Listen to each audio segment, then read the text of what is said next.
E toe patalo fatu le au nanga alau si fonga tai fou I lau whaafonga anga sa moe ni vaenga o le aso. Lea ua o mātou anga I mai au lia manuia le aso whareile.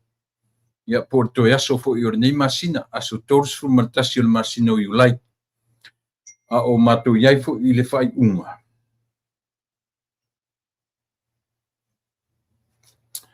O le nei, le ngata o le nei vai aso. Whai unga o le nei vai aso, ia a whai unga fo I le nei o le nei masina. Masina o Iulai, whaasolo atu ia au kuso, ia o te manatu na ua aso mo mua o kuso nisi vaenga o le lalolangi. Nisi fo I vaenga o lo uto au mawai, e meise fo I tatu atunu o Samoa o le lato aso rua I aso nei o le masina lo na valu o le masina o kuso. Ia a whaasolo ale wa ai ma toe sila tangata ia ilana sa valinga lea ua tatu I mai I le masina lo na valu. Iwa sefulu sutasi sefulua umatausanga. Ia a tatu to manatua tangata ilana sa valinga o lana folaunga o le nei tausanga te le vave. O le matua te le vave a. Uio lea. Ia le se me sili malanga ang whaftai I tatu o lo o maua pele soifua ma le ola. Tatu vivi I ma whaftai le tangata lava ia I le masina le nei o Iulai na whaamanatua I lo o ono sfulima. So 65 years old, e ta taunu whaftai I le atua tele I tausanga. Ioe. O tele I o tele I la sia I le tausanga le whapea maritus le tuspa ia o avea ia u pe avea I oe matangata matua. Tangata ta ua o le tangata matua. I le whaitaua ai, e le whaitaunga wha tuspa ia, ma le whaitaunga o aso wha talavou. Le lava tātou ti talavou se I o ina o tātou o I le paru se fulutausanga. Ia o na whapea mailola, ia le o tuspa ia o tātou ua whai matangata matua. A o le ono sfulima tausanga, tātou te whaitauina, te le ia whanumera. So le nga whaftai le atua, au lia manu ia le fu, au lia mane yaso. I o le nga whaftai lea. Mātou iai le weekend, ia, e te le anai mea mana nei e tutupu le nei vai aso, whai ingo le vai aso I nei, I le nei vai ai o Los Angeles, ia, e anga iai se tala, ia pea amatalia le tātou por kalami o le nei aso. Anganga sa e a fio mai, ma e ngalu e ai, ma to te talo nei, ia e a fio mai. Anganga sai ua na oe e tonga fiti ai o matolo to masese ia e a fio mai ia e whaatupu mea fo tine ia mea tuai ia whaamamai nai mato ia e a pio mai anganga sai na o e tonga fi ti ai o matolo toma se ia e a fi yo mai anganga sai a fi o mai a fio maia i o mātou loto nei. A fio maia i o mātou tangata nei. Si e tautua luaina o mātou tangata o ngā vale. O re tatalo tamae whawhitai i lau fio. Whawhitai i lo alofa ma lo wanga lelei. Whawhitai i lau tausinga i lo mātou ola te rotu la foa i mātou. Mai le ta oto ifo le pongi sa ma le ala e ina uoso le la ma le tai au sengi. Olo e tausi i mātou. I le moe, i le ta oto, o le tū, o le savali, ma so se mea. Olo whapea lava ona e wha au waudo tausinga nga le lei i lo mātou ola. Whafo i le vi inga man whafta i a te oe. Whatu e se i mea o mātou se ma le angai. O mātou wola solo muli, ma lo mātou wola tu ina nau, lo mātou wola so ona whai, lo mātou wola whiita ngā i whetu iai, loto leanga, lo mātou wola e tau mui, tele i mānoa i me leanga, ma ino sia e lau fio mātou winga, ma lo mātou nātura whaatangata. Ele mātou te talo, mangalo i mātou. A olo mātou, nau ta inga o lau fio te taita ilo mātou ola. A fio maia, o lua ngang sa, o lo mātou fesoso nisi. Tautu lua, tiu te mawhai vole nei po. O ina umama o mātou tau mawai. Ia, Iova, oe ilo mātou ba. Tausi mai. Aola mai. Mangalo mai. I le toto pa i oe ke riso no mātua li i ma le whao. O le mbala au ai. Amen.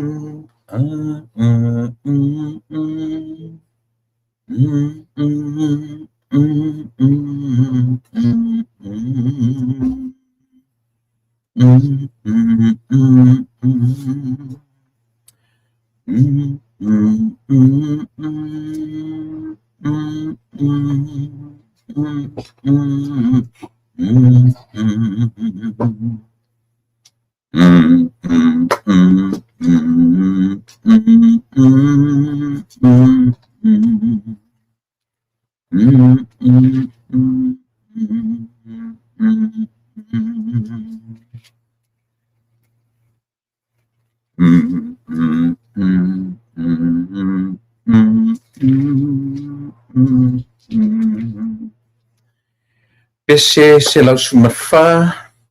anganga saya fio mai. O leo te wa ia tu le fa pia mai le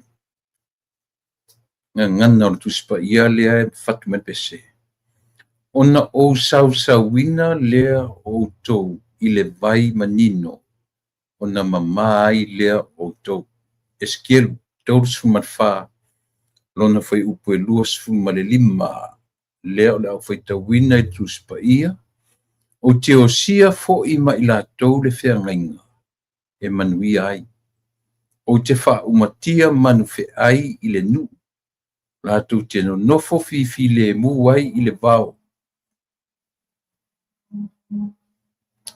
O te wha umatia a fia. I le vau, i nā momoe i le vau a fia le atari. Eskiel tolus fuma fa. Au lona fai upu e luas fuma le lima. Tol fa, eskiel tol fa, luas fuma le lima. O te o sia fo ima i lato. Le fea ngainga e manui ai. O te faa umatia manu fe ai i le nuu. Lato te no nofo fifi le muai i le bao. ma momoe i le vao matua. Se lau se fulu ma le wha a le pese. E skielu tors fu ma le wha. Non fai pulu su ma lim. Sa, ia orna, ona o sa wina lea o tau i le vai manino. Ona mamau ai lea o tau. Ona mama ai lea o tau. Anganga saya fio mai ma enga lue. Ia, orna, o le tusilena e a ngai mai tutonu ia le pese lea na tātou pe pese ia na nei. Ese o le ngang sai. O le mea mo mia e tātou. So se mea tātou te whaia. Pio le whamoe moe maurunga a tātou te a mata i le anganga lea. Ula pi pese ma whapea mai. Anganga sai fio mai. Ma e ngā lue ai. Mātou te talo nei. Ia e fio mai. O i la tātou te lo ai. Lea ua tātou i le taimi o le anganga lea. Tātou te leo toi le taimi o Iesu i la le tino. O tātou taimi o Iesu i la le anganga. Ioe. O uma taimi, tātou te le maua mai le tātou o ngā tupulanga le Iesu i la le tino. Ai ate minei, o lea o tātou le taimi o Iesu i la le anganga. E sao? Na. Fo i o le taimi o le toa se fulu, ma le toa lua, ma le toa tele o i latou. Pe o i latou nā sai le vai taimi o Iesu i la le tino. At this moment, o le taimi le nei, o le taimi o tātou le generation i a po le au ngā tupulanga o Iesu i la le anganga. E sao? Ia o le nā. Le ala e pese ai le fatu pese ma whanau. Ia fio mai le anganga lea. O le anganga pa ia. O le anganga sa. The Holy Spirit. O le anganga oai. O le anganga o le atua. Le lan whapea Iesu. O le a o waruae i le langi. Ai a wina mai ioe. Le anganga pa ia. Le lau tātou le vai teimi o le anganga pa ia. Teimi ni o tātou o le teimi o le anganga pa ia. Ai le ai foi la sisi o tātou. E mawhai o na pe i whatauemu. Ia pe tātou te tasi pauleo le angasala e le mawhai o na whamangaloina. O le tangata na te whai i le anganga pa ia. O le ang sala le whaamangaloina le mwhai o na whaamangaloina. Aisea, ia, langa o le lau o tala noa Iesu i anganga o le mea i le whaia. Mana tua foi o le whiangainga le atua ma ona tangata mai le amatanga. E sa seisi o na whaai iai. Whai mai le ia mana on ia tususinga e peru tuai. O tangata wa ai le atua e oti. Au len whamata e le atua mose i lona patua. Man tu whemena tu mose le vai papa ai pasi ane le atua na o le patua le atua na vai mose. Patile o whape mai la le tuspa ia. O le a, ma le a. Pati o le whanau mai o Iesu. I le lalolangi. Ma whamatala me le tuspa ia o Iesu la. O le atua liutino tangata. O le tartonunga fo i whakirisiano. O le atua o Iesu. O Iesu o le atua. Le alana tusala len whasa e le teimi tuwai se tangata o na wa ai ia i le atua. E tasilina mea tatu te awhai o tu la fono le atua mai ke nese yoe. E le tatau na wa ai e sā na wa ai se tangata i le atua. Ale ufana mai le atua through the womb of a woman. Through the same process. O le process na ui mai ai au. Na ui mai ai oe from the woman's womb. Mai le manava o le tina. Esa. So God himself chose that process, that womb. Io o mai ai i le lalolangi. So a whaina lewa, na sana wa aisesi i le atua le amtanga. E te ua sau le process le sau e whai matangata. Meaning, ua va ai tino la tangata i le atua le. A e ta ili le lei matutoa la wa ai. Na ilo le moni no mena te tala no tuai. A whai o talo le kenese ma le teimi o le amatanga ma le whenga inga tuai e sana wa aise tangata soifua. E te wa ailo i le atua e oti. Peitai. Now God decided to become a man. Through who? Through Jesus Christ. No winga o va a yele ori o Peter, o Ioane, Bartolomaio. Va ai uma e tangata ia. Ile atua liutino tangata. Because this is our belief. You and I as Christians. Ioi. Lela na lina le ile pesele tatu te pepese ai. Ina ua toe fo I le atua Yesu liutino tangata ma fai atu ia Peteru malatu. A u toe fo I auto ferfani. A wina mai. Le persona lona tolu o le nganga pa ia. Lela e tatu te mine. Ioi. O le tatu le vaitau o le nganga pa ia. Fia ngai tatu ma le nganga pa ia. E fio mai le nganga pa ia. O lo tatu fe soa ni sili. O lona winga. O le nganga pa ia na te musuia lau whalongo. Miena leina fai mele tala o le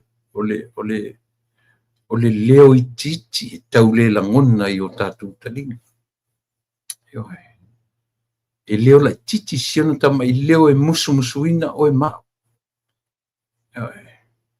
Ai leo te tele mai whaososonga o lalangi e tatu. Anganga sai a fio mai ma e ngā lue ai ma tō te talo nei ia e a fio mai anganga sai ua na oe e tonga ioi uina na tala ua fo'i Yesu liutino tangata na fasiotia na maliu ma toetu mai ailo na tino tangata ele toetu mai sianganga au le tino lalia o mena va ai tino I tangata to sfuma tolua e fo'i ioi ele fo'i o sianganga manino tu susinga ole a o walu ai awina mai le anganga e fai ma fesoa soani iati o e ma le anganga la le mele alai ona I ai vaenga whapitoa mo sauni ngā lotu ioi ole tatalo mo le anganga pa ia o I e whasifo I ele tangata without that Holy Spirit ele manuia me tatu te whaia me foi lana nene tau amata whapea le tatu por kalame I know very well nothing I can do myself I can do by my own strength and my own knowledge I am nothing I have no strength. Ioe.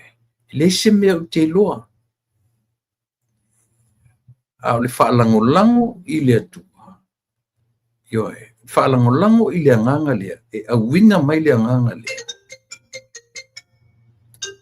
Ioe.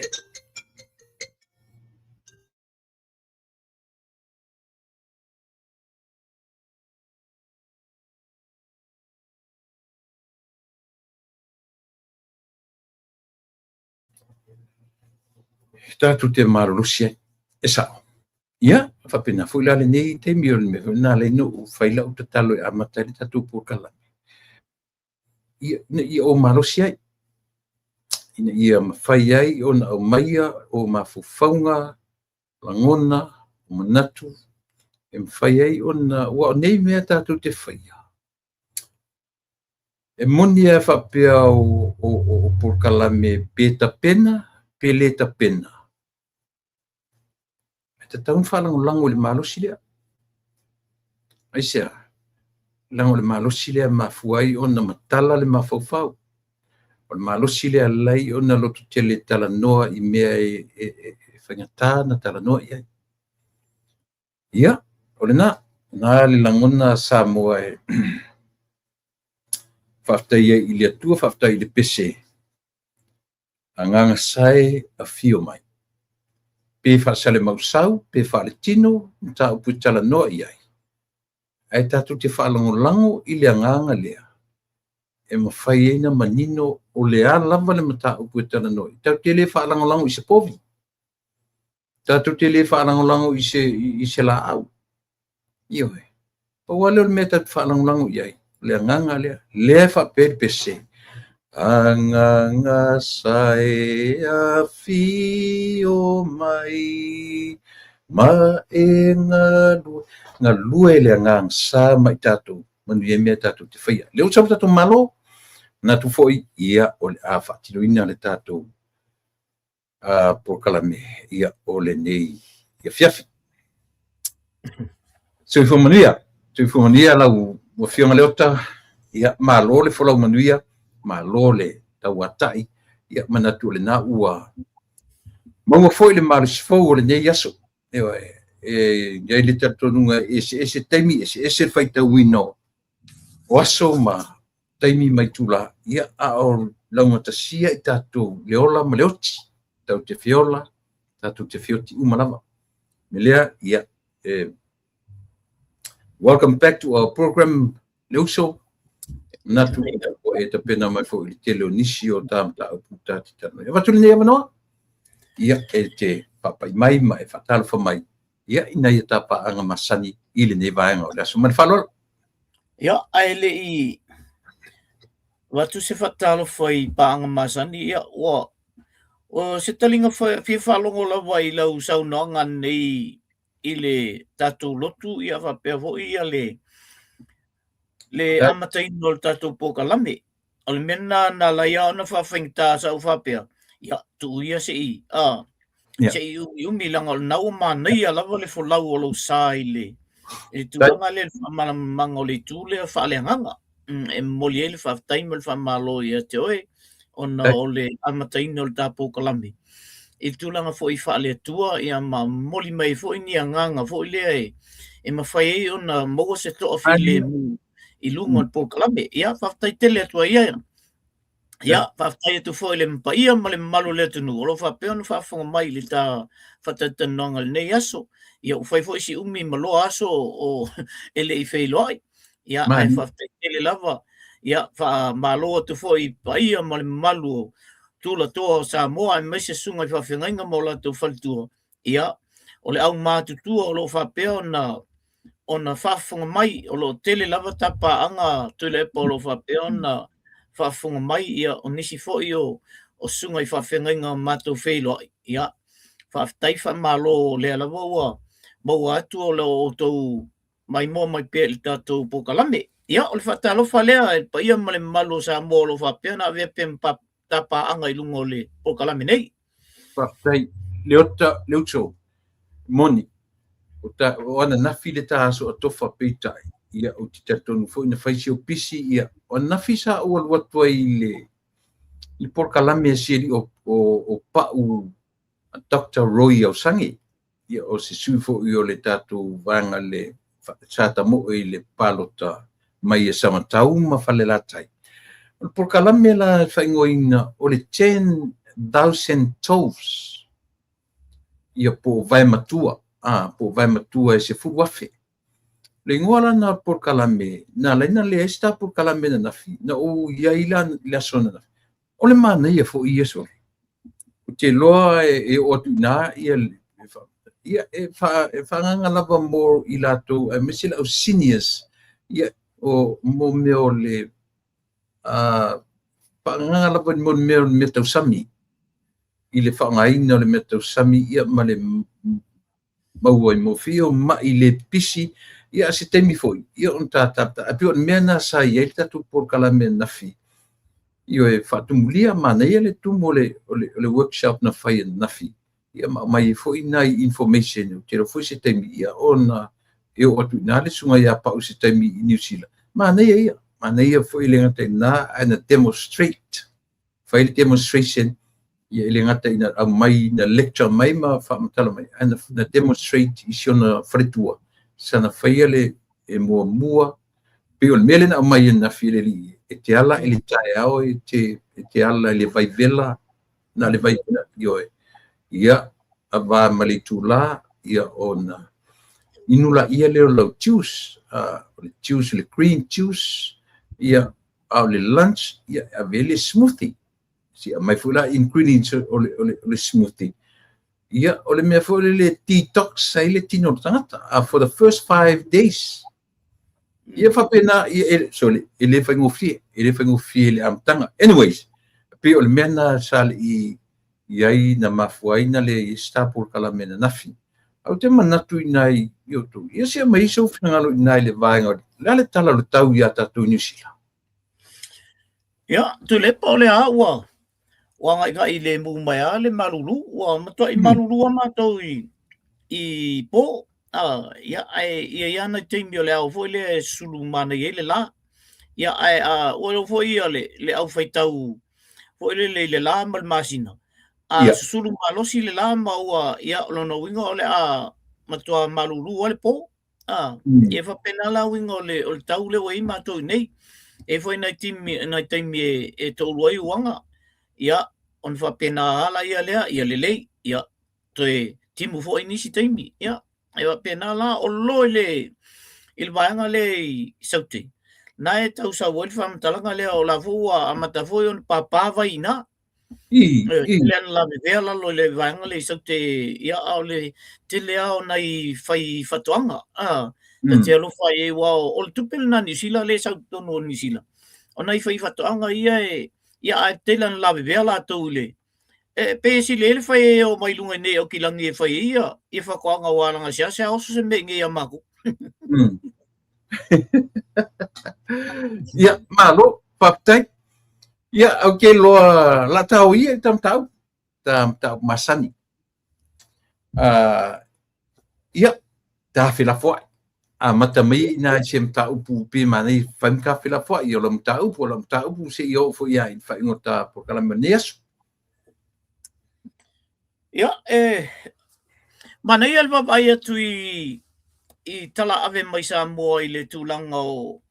le fono fa vai a le tu malo polo litasi le ye le te mai tai le afionga I le te mai tai super ia ia le mana ia I la u ai tu le pa I le mele wa mo wai le ava no nai to ina ao sina ia sa le amana ia fu ia so ia fu ele nai to ina ia no fu ia inga ma fai ala to nai fatonga nai mea o le la wa vea le fon fa vai ia I la wa ia tu ia o mana ia na tava vai tu ia o le wa tala le ave tu ina le wa mai ro la to le socio le manui o mafu faula ia o le finalo le tofa ma le moe la ia tu ina o le voi o paia sa mo fa pe o le moe mana tu natu Pele moe alai mana tu natu se mele le fai mo le tu malo la vai tu ia I le fatu mulio le fono fa vai le le tu malo paloli whaftai ai fo i le malo le oe nei i le maua wa no toi ina nei e o mai o latu le tō whāma le utanga o le mena mania no wawai ati ai i o i Samoa ia o le si mtaupu ia o tele a ia fontanga la uwhai atu i Samoa e le fontanga leana whai talo i nei le vaso nei o lae pe ia whauma nei ia o le lae wha autu ia i le o le awhionga fo i le professor ia Satu Paitea Viali o le Oceania University of Medicine le fontanga la le whapea o le wha scientisi mo tonga fitinga tala whea ngai mo tangata polensia ai tai la le professor le atatou ia o le tumu ia la wai atu iai tumu i tangata mai whafo to tele i o palangi nau te vai atu iai o atu e fia i loa le oa foi o tatou tangata Pasifika e tele i o mai e mau ai ina le mau ai le tele fo i o tusinga le au palangi ia le alai ona anpe luma o latou malamlama ia ona o le tele au mai pe sau mai i il Polinsia ma le Pasifika pe la on manei ona i la wawai ati ai tu lepa wa ese la wai ai le siti o Samoa i le il tūlanga le ua i mea whapea fontanga o mele lei uma o whai o tunga tangata i Samoa afu support ma tali sapaia ia mea laua whai e Samoa teimin nei mena o le alava le tūlanga o ia lesi au kau whaaleanga ia le au kanko ia le wheo i solo kau whaaleanga ma o la mea le tau whaaleanga solo le au kanko nga ia o le ae vai atu le manei o le alu o le ia ona tau mai lola ia le e tala le lakapi tu lepa ia o te loa se o na o atu inai i lau sunga le tūlanga wei nei le tatou lakapi Samoa na ua whamamulu ia le whionga le li palmia ia ma ua tu oilo ina le vai tau fifo o se ilo ka filima al malo ina le mainga na ma nei ala whalongo i le interview se tasi fo i o alo le tunu na tau ai fo i ma avifua fo i a Samoa i le man Samoa ia le sunga le Pat Lam ia na whai mai lana interview le si fo i whasalau palangi nei Toi le fifia foi lava ia el palangi ia foi le ile mele o ia la kapisa mo ona o Samoa o le tunu pito sili ona le tata alo ia mai peka alo I fafo peka alo I fea peka alo mo le awale kungu e sau ale tata alo mai Samoa e selfie mata I o palangi ni ia ano no o le o ile tulanga foi le o le a tau fielo I ai sei toi fau fali o tato wa tala mai a Pat Lam na foi mai tele tala Pat Lam foi mai o fia na il melo o ia le tulanga I Samoa ona na ia vai so se au masi so se atunu o mea ia pito sile na vavai ai o le governance o le pulenga o le infrastructure o me foi e fau ai le vaenga le atina e o le talonga o le atina e le ia Samoa o talonga o whaafea foi ona pulea I le talonga ia fai mai sa ora le ia stasi foi na alo le tunu whapema e tūlanga lava ia au masi a fese au mai ele aingi la kualga kala ko ia ko ia kulpa se ala ko mea ele au ngal na to nga mea mai temi ele to nga fo mele fa pe sa ka alo mo Samoa o ke loko yes ko ya nga e fa fenga oi perkangi el mele fa ka lo nga fa pe nga loko ai le se ku o final na tu le po wa tele ala fa no al tala la to ia a uso ia fo ele ia o le fo nga coach tamale I au engelangi tele foi au wa coach ma man malo I tono o tonu le fafo ala tala na mai vai ele se social club le mele ngale sign in na ia join lo de ai ole au al malo Samoa ole au Samoa te tau ona matua ia watu leia tangata lei e watu e commit ile whaingo le au ai le whapea ia na mai whaala na lana whamalulu fo ile e alofa tele stama leo tusi pisi le tau whai mai a tusi pisi ile malo se ia watu le manoa fo le ave ile au le ile World Cup le ave nei ia altala ia tama ia a whape whai mai ala ko coachai o ile au Samoa ile ia ona ele o lava se tai me au mai nga ke coaching ala ole o pa parents e ta se alva ia so e ku fa kasi mai ka mai ongo le au pa parents ele fa pe ngala se au se ku ele fa pe se pa parents le ola ku vole le nga ku fa kasi alva so kasi o kloka alu tala na tama i mana ia la fa longo tu i fa mau tu ina fo ile nga le ia tatu se ave le au tatu te o ave se au maka nga i Samoa ai ave se au e matua i longa na i tatu tu ia o la so fin ngalo i tu le pol na patu falo inga wa mai fo ele fo uso ia e mana ia ke kong fo ia u faftai o na u atu nei na u so matua ma leva fo ina tautua ile o le mesiri na leanga le tupu te minele ota tele o tangata la tau ai whamtalanga e au noa mana malama leo tatu wo to tonu le finaunga fa vaenga fa faile ua nga iai matoso toile la kapia Samoa ele vale el fa tau le ona tau mafailanga e tele ia pine fa mau nei loai ua toso fa porkiki le la kapia le tunu mua o le suia o le loko le i o le fa moe na fai mai sui ele loko le i mo me o le sellable o le sell lai le au le mo me sponsor le sponsorship ia mau an sponsor ile fa nga ile lau te wila le ma le la va ai ia New Zealand ma le lau la au New Zealand ma ai le New Afiti ona ia lolon mafaufaga le ia i latou na suia le mele o le te wila e sell lai le au le atunuu ai manatu po le ale manai o le loko tu i ai aleanga results ele yang sponsors so le vaila ia fa tangata na manino mamala malama ile mele au so te lei o le afianga o le malama tangata ma le fai unga le malo le wa fai o le taimile nei ela posa o kama ku ngai nei tai au runga o le taimile nei au Samoa o le primary sponsor the government the government of Samoa is a primary sponsor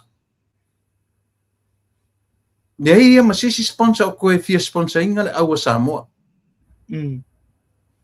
ian ka ko kilo le fai mai le sivaenga e iai le meo le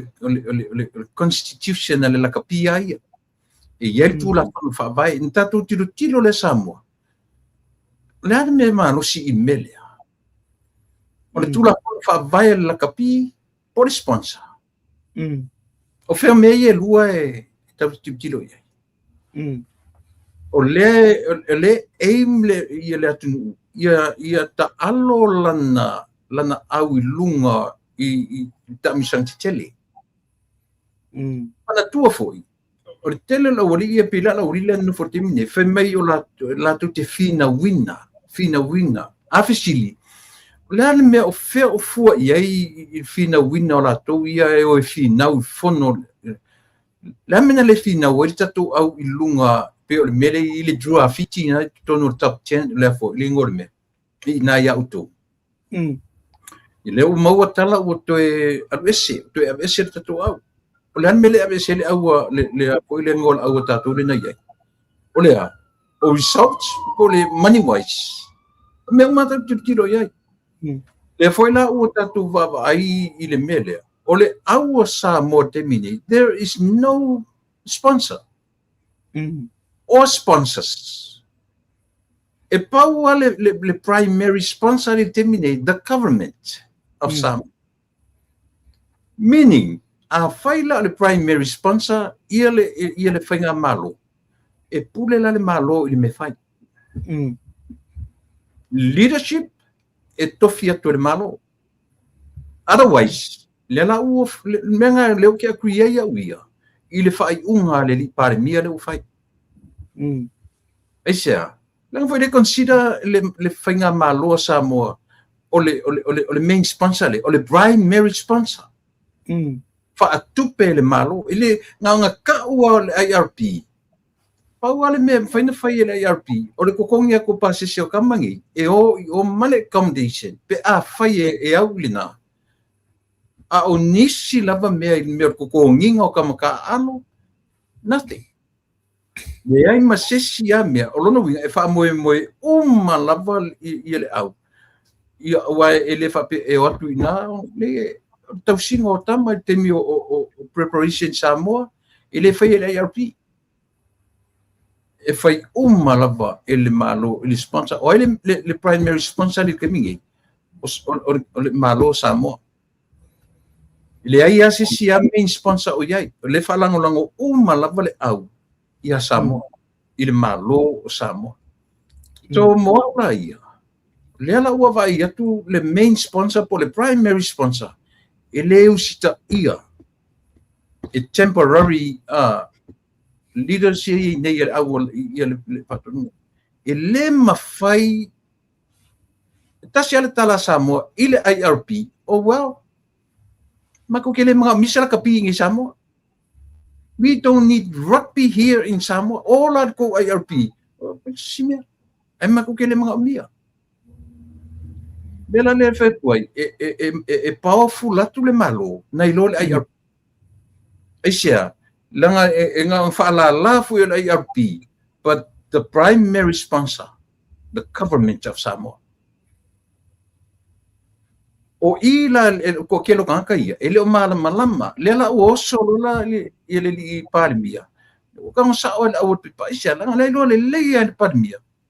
O le fainga malo, the primary sponsor. Yeah, if I lango ma yai, ele ko if I lango there's a certain spot iko kongo certain spots iko kongo le IRP e mafai nga kele so sangi al IRP kongo au masalo por top 5 for top 10 e kele ai ele so sangi IRP I feo inga au ngi ma preparations au kelingi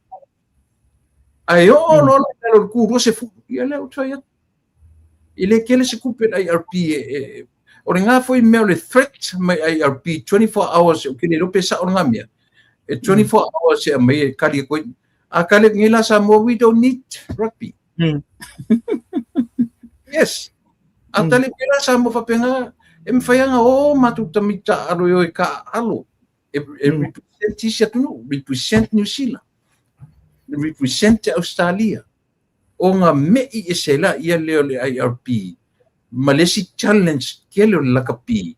il kamai island ki challenging ang aku kele kasi nga window la amisi kasi nga me kele la amisi ile IRP pe a faisa la tu fai unga e pensa mo au le lava fai aku le challenge lava le from our platform Samoa can survive without rugby. Em whainga aku ka meki Samoa, whai le la kapi Samoa, send ka ku ka meki New Zealand ka aloi, o New Zealand ka ku second home, or represent the All Blacks, or represent the ioi. Whaasanga e la Samoa, e develop le sok, develop le OCC, develop, ele nga le la kapi se a foi, se talonga I Samoa, au le whaafewhea Samoa ele IRP. E kai pe au le se senga me fole le employee. Mal employer mal employee ele fai se lo se employee pule el employer ele é se por le lo kamai o le alo le ko ko senga luenga e ke le controlling le company ke le yo e control ka ko kan fainga luenga ele company fa pe o man mele o kanga kala ele mana malama le ota ele kimingi la son kalafo kala la son io e ale vola ki kala ngo aku lo utai mila kapi 1915 a fa longo mai le sa kom sino leo ia langa lela kam fai vatu point sa o mana ia o le Switzerland fi na we nei ia le lilo nam la ulu ma la ori o le Switzerland temi na paua le Samoa sai ko ko le fi na wing o Switzerland tamale o Harry le sister io le Switzerland Oceania le la manu ma ori el melo kan mo ko e o foi le lilo tamale tai meng Jensen ta sila tanga te mala le leila o vai te tonu le na fina wina ai mo sponsors mo le awlet e lono walu te na vale ina o vala au mai ia le lilo tamale tai meng ia cha uso o le mateo so tu male CEO la kapi nai Amerika ala e fa kalima uso e no one fatal oi foi ngo serina sa CEO o fale mavainga io no tu o mai yo na fai malala fun la vale la ngai li mai tu a le tala fia na mai o le o o sponsors pe o fanga na fon feo ila o ia so o le sit le fi na o nele o aru nam la uru ku ai ko o le sitting ki ngai si tangata e tam fai mo samo ele ku le pa fo ia ku le pa lai a kalngo mai le li sa feminista o langa ke man ke lo le 2015 wa fisulima troe ole nga lai ke mi ole o kam fa ingore siti le kongole ole la kapilia ole mele mole IRP ia o kamale o Harry sister o kamale o tamaleta o la tora ki au ke okupe tamaleta kongole ole la pisamo ele fa pe o kule pan fe pa wale me le fe kule pa ia ole fe male la ko constitutional and fight le fa pe na fe fa tasi mal IRP leo te tu ma nei ia pakanga par mio mele ma nei ia isia le wo ve tuole point le uso ka kilo fa tasi the primary sponsor the government of Samoa so the government of Samoa nati avatua le final word e ranai le la kapisamo a fai akuala ai oso ia samilota avele ali o fa tu I o ave o ia le la kulungo le malo male ia o ngela fai ele ma fai foi le European control Samoa le mekele mas ka mai ia fa pe e ke le foi la fianga ole fa ka kaul IRP ai la ko a fai ngala ko pe ninga fiki so pe fai kali la ko o Samoa o le kala la foi ai we don't need rugby we can play soccer we can fight we can box we can lift whatever ai le pa pe ngala la kapi fai nga sent ma ko ka miki ka alu New Zealand represent New Zealand o na kilo la langi ile mai mau o le talent ale atunu I lunga se se o fa ka o IRP esa ia pe o so atu nau o ma nei ala wala fa mangal na tule ma nei te le mele o e pai ile ai se fe o le IRP e pe ala o post foi le na watu tala to na fi pon na ele pule le avu le IRP ile government of Samoa e pule government of Samoa is not Samoa rugby ele ole akungu ua ko a Samoa la kapi e le government of Samoa e pule la kapi melna on malama le ile to tele le e le fifia nei ile tulanga le o ile le la kapi Samoa le si me nei tele le no mo tu lau fama manga le tu le pa ele fa pe ole atu la kapi nga ku waila ia le talenya tamiti e ole no ia fa fo ia to ia fo mai ai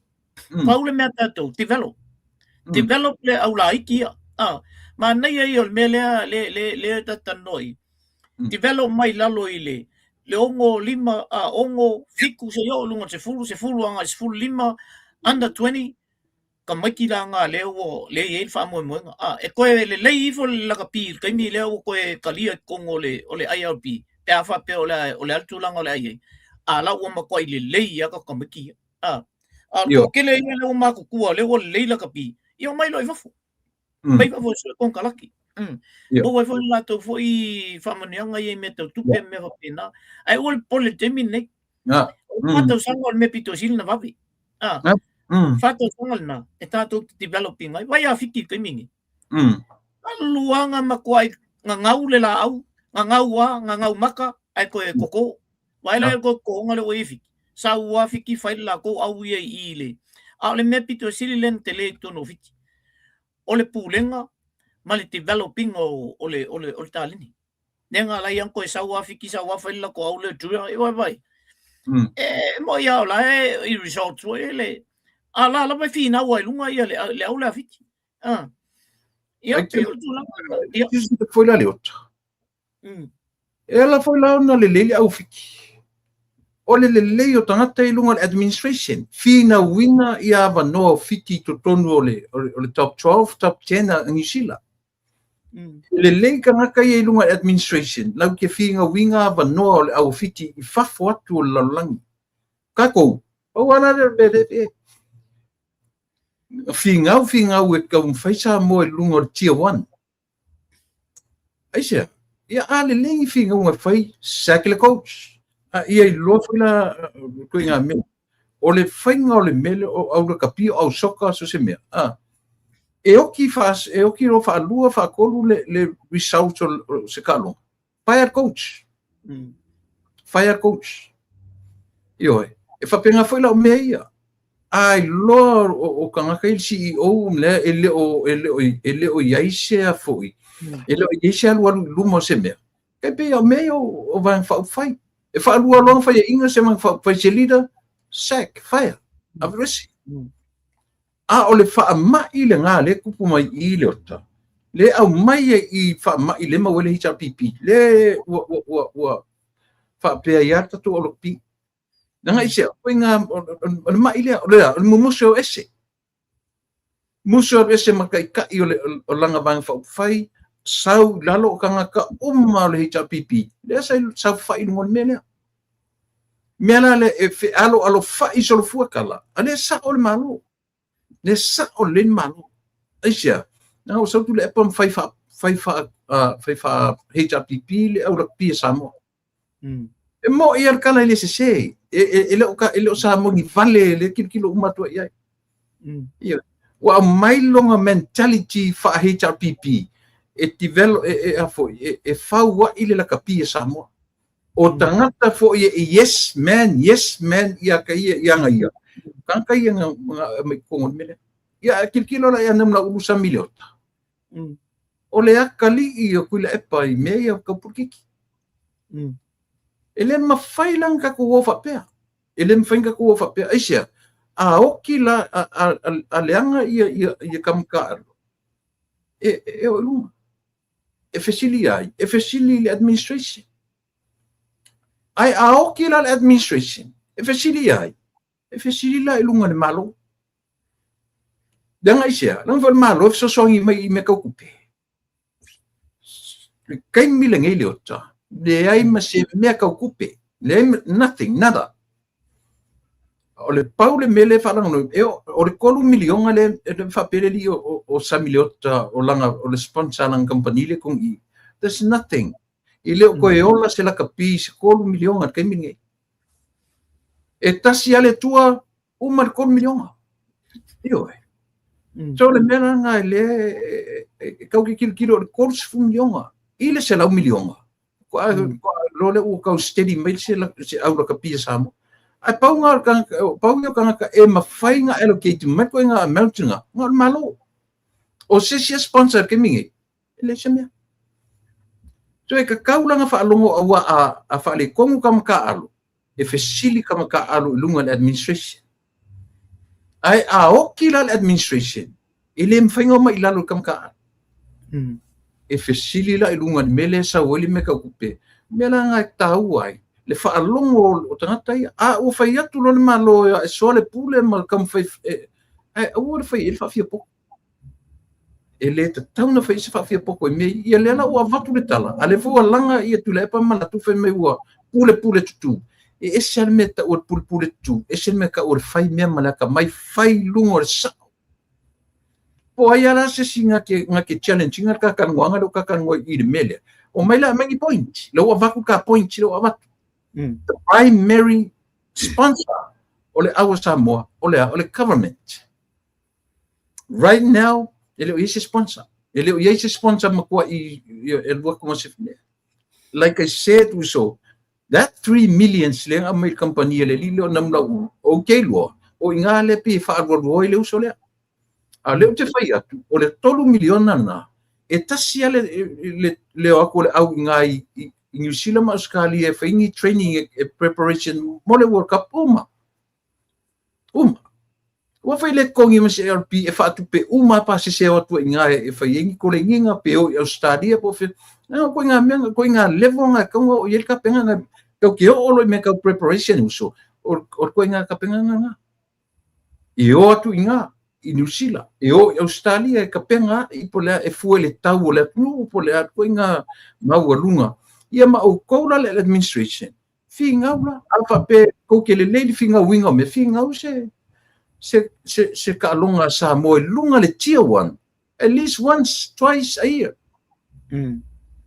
mai lolo la ia le fa fenga develop le au sa mo te kaui ma le koinga le knowledge ma le mawalunga o isi au e pe ona le si melo na le panga le ota e fife ia te si le fi meta tupe e le o fai atu ta por kalame o meta tupe o ai wana ai tupe e le o le mea le na e le e mamau le mafau lu tangata ma mena a me po ai wana ai tupe ma le a tatu o foi fesili po ai wana ai tupe e le kausa ilia ai o le mea o le tuli atu. Le kūrua se fulo ka ku au. E alo fia e sponsors. E le aise ngā luenga le administration o whai. World Cup le na umat ni. E se, e whai le World Cup. Ka whkuleano li e whainso ngā kupe. E ave i kamka. Kaimi, during the World Cup. Awa menga whai le si whātau sang. Awa menga whai le si kausang. Ai le ngā lulua le administration i me whai. Ya, karena leta mafalo. Mana ia fama manga lewa o yele lau saundonga tule. E sa le saundong. A le ingi sponsors. Ile mafai ona yese famo nga fo ile la ise tupe o ye temil nei. A sa le nga kupulo le mele. Ka soi melo le uli ma la ko million o kon million nga nga kai konga. Ka fel le mai konga uma lo. Ele e o ku ilunga ko se simea. Ile tonu yonga na. O ia ilanga o le no PlayStation for soka ini. Ele la timi ma tu te ave ka makia ma ko ave le o sa mo. Ya na vo si fio soka i sa mo ia ele ka makila ia. A tele ava tu nei mai Australia isi. Le la na ave yo. O ko penga o ko milionga. Ele o tupe mai ele FIFA i asa mol vai temina au i sta mole o tulu robes e quasi 1.5 million USA abakula i Samoa ia ko kiki au ko lunga ile 5 million Samoa iong kapenga mai le al kapenga mai ai ngai o mai ko lengi ko ia bai ai ke lo sa ele tai na fe o wai tu lepa ele tai no feo wa il mol meo kasi milionga 2 million kol milionga il me fa pe te sa we ka penga ngi e ke alu World Cup e uma le fele fu konga kele me e fainga e o mai ngi wa uma isi milionga lu pe ko ya le sa nga le ngo mai ya ma me foi o me yo insurance akam ka e fai nga na ku penga ele me whainga nga leles kam ka alo i mea ai le inchua inga longa ia longa kai i mea Nela na fatoi. E kasi ana mele va ai ka ko ngal va ai ku pe ho fo ola skele la ku pe o ele tai tai. O me fo na o fi fo mele o fa el palmia. Ka ofisa o ia i me. Fai kalia la ko. Pe o ave se la ko au ile World Cup. Ya ole expenses la la to. Dese me al malo la fai e. A tu pele na va tu i Australia. Ka ki ele nga e develop ila ia grassroots. Le ia kamaki e kukupu I foi la lo ile il taleni le. Ia ole foi e avo. E fa vai lolo mai ia le to samo. Ia vai. Nga milo mai kamaki nga wala le kalengi la kapi. Nga milo mai to samo ia oki ako la kapi. Ko o po lenga na le ota. Nge ke ua fuli loka ku kamaki ile afoi. Ile liki. O kilo man la kapi. Ole kala sao ia wale fier kupe. Almost 2 milion ale wala tu ia sa mo liki ya. Yeah. E man ia si upu lena eta ua nei. Le grassroots. O inga le oki me la kapi kako. Makaudia foi tatou ia so ile pia pak. E ka alo le si, ka alo le tuna limit, ka alo o la fa ko a fe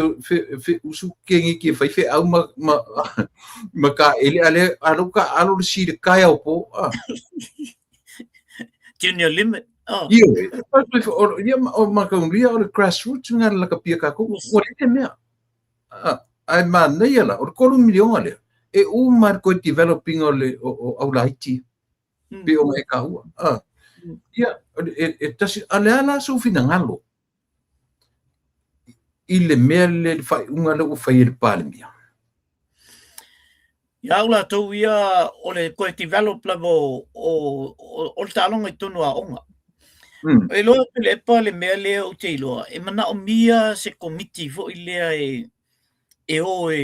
amata ona faule ia le talonga le to tonu a onga to fa fo ia tonu ole matu vai taimia matu ia wai lalo ifo matu ia o to o matu vai taimi ma Filipo sa enga to o vaenga mana o vaenga o mai a mata mai la vai lalo le 9th o ifo le 8th ia talonga foi e se le fia e ka ke fia no foi la onga me ia talonga tasi na vaenga e fa malo si e foi la lo tanta la onga o taimina ia avai vai mai la onga ala le yakul le kalo e ka mo vai foi le se confident ia taita foi le alwa ia onga ma fa malo si pe la e fa pena la ma tu vai taimi na foi si le fia le ia le oli o to vaenga ma sta mo o Filipo Saen ia e mo te feko ai lo lunga malai wa kamanga ia ale o mai o I fale fiku ia e mo ke pia prime fa kasi ai lua au e kusa le o 9th le mo ka alo mai ia pingi la ma ko au ia lua o ia e pe o le test foi le ro plex le ko pingi e fa pena le talonga mai le develop mai ina o mai ma ka pero o lo ia usoka ai o mai le oli ia la kapi ma na ia na vai temi e o foi soka developing o soka kongo a onga o le mela le fa no ai tu le pa temi ni o ye le nganga foi le tamati temi ni na le malo ia ai le o ye se nganga foi le e a onga me uma o se me le foi le pe fai ingangi ai ia ko e foku wai mai ka sanga le o la o mo se me nga foi le e fai on fa le lan talo o vai termina tatou ia e fa pena a ka fai ingangi ka sangi ia o ka fa pe ia ka sanga la le ka nga fai mele mo ka kolengi maros e pe tu langa na na i tatou na vai termi o termi nei I la vai ia o fusu anga I e fai ngi e kai fusu aka longa I le ka ke makamaka ku e o mai fai ona la o le o developing o le mafu fau o tomititi le o langa ta alo ala le ki e te tau ona puti le mafu fau o le tomititi o le ki e le o le malo ai ia onga e ke o lo lunga le level lai lunga le F15 makamanga taimi nga kaulonga I finga e alua kula kwala ia le o lau finga nga e ke o ia lunga le mansamua o lau ia le nganga ia e finau ai a onga ko ai lalo i kau le ia lunga i o le fesiftin a lua kulo anga i lunga i le awale o nga la le e ku a ko lo i lo mala malama lenga ia onga mai e wal mo mele fo nga mga ai malongi me nga lenga fusu ka mekio o nga fa inga lo e ia o malala ale fo eles ka zanga le na le pa tawon do fam na to fo le ile tu langa le o ye nel malo ali o le a step le malo e fai ale yungi la tau ia e lalo la le o le baba ingal malo o la ula na tu o lalo i ta ua na tu o lalo ia ia ula tau ia ia galo ploa ia ai ia ila tangata ia lu o le se mena mo mai o lo fari nei i taronga le orso e te tau ona matua i wha malama le tu la fono i tamaki a malama ka mai ki ku la fono o le makua i le lei fo o le kala fo inga kama le o le nga ka kengi yang sila o Richie Makoa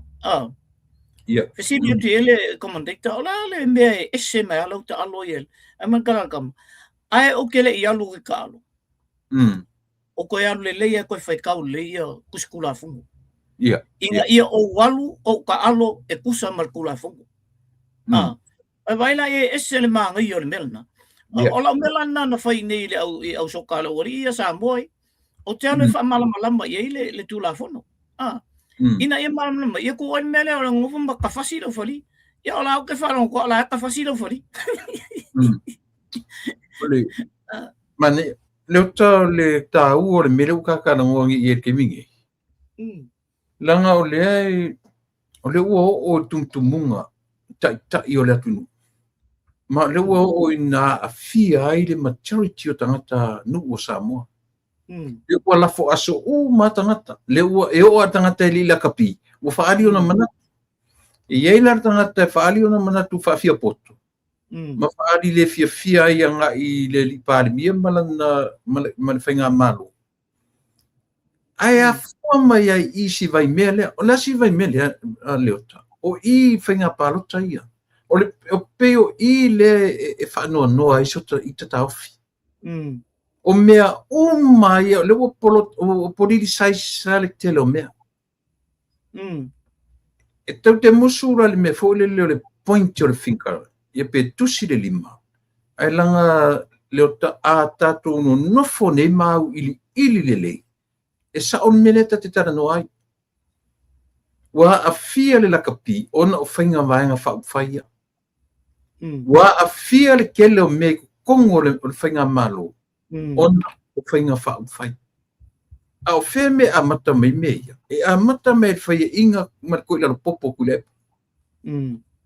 E a mata mai a i o po whea le me filosofi e le ori e lango ngotu le epa ma tau whaaleanga mai. I o rato malama o i le a matanga o mea uma. O le whapea o le atunu uma le. Ai o ngā whai tupo mea ia, e a o ina ai to tele. E a o ina ai to tele.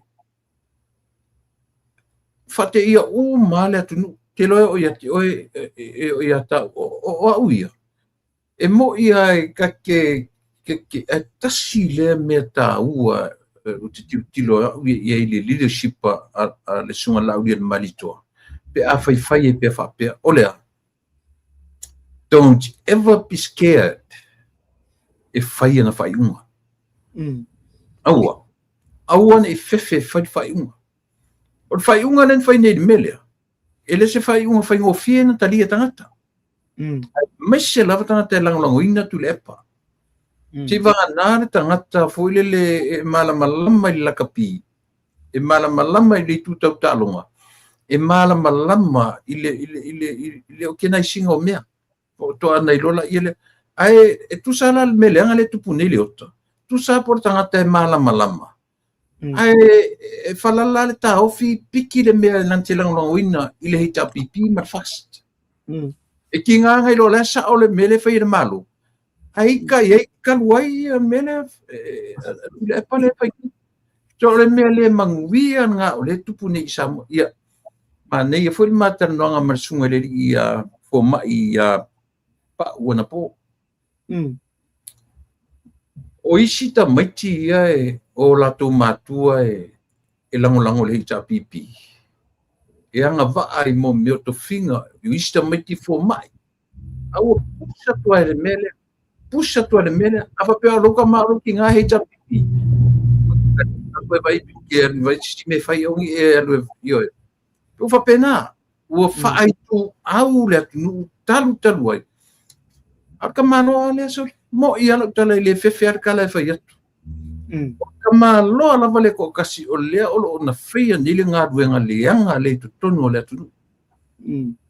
ana ualu ese malita pipi wa kau kala ku mai ka wingi se ko foi ale mere te tu lai mete mini ile ko ye masisi ya vai lai kala ye fa ngile ile ave senga e ta finga e malo o tu pele mele ia o tele lo ya o pula so fina ngalo o ia oka e o le langi lo fia ina ua faile fai unga loto tele le li parmia ale la ke faru to nafi pe umana ona nafi e po on tu atuna I believe it was yesterday lena faile fono ale uniform lena ai ua e mo se tala lena fa pe faile Sheraton na nafi che fa mi se fina ngalo fa mon lo te vanga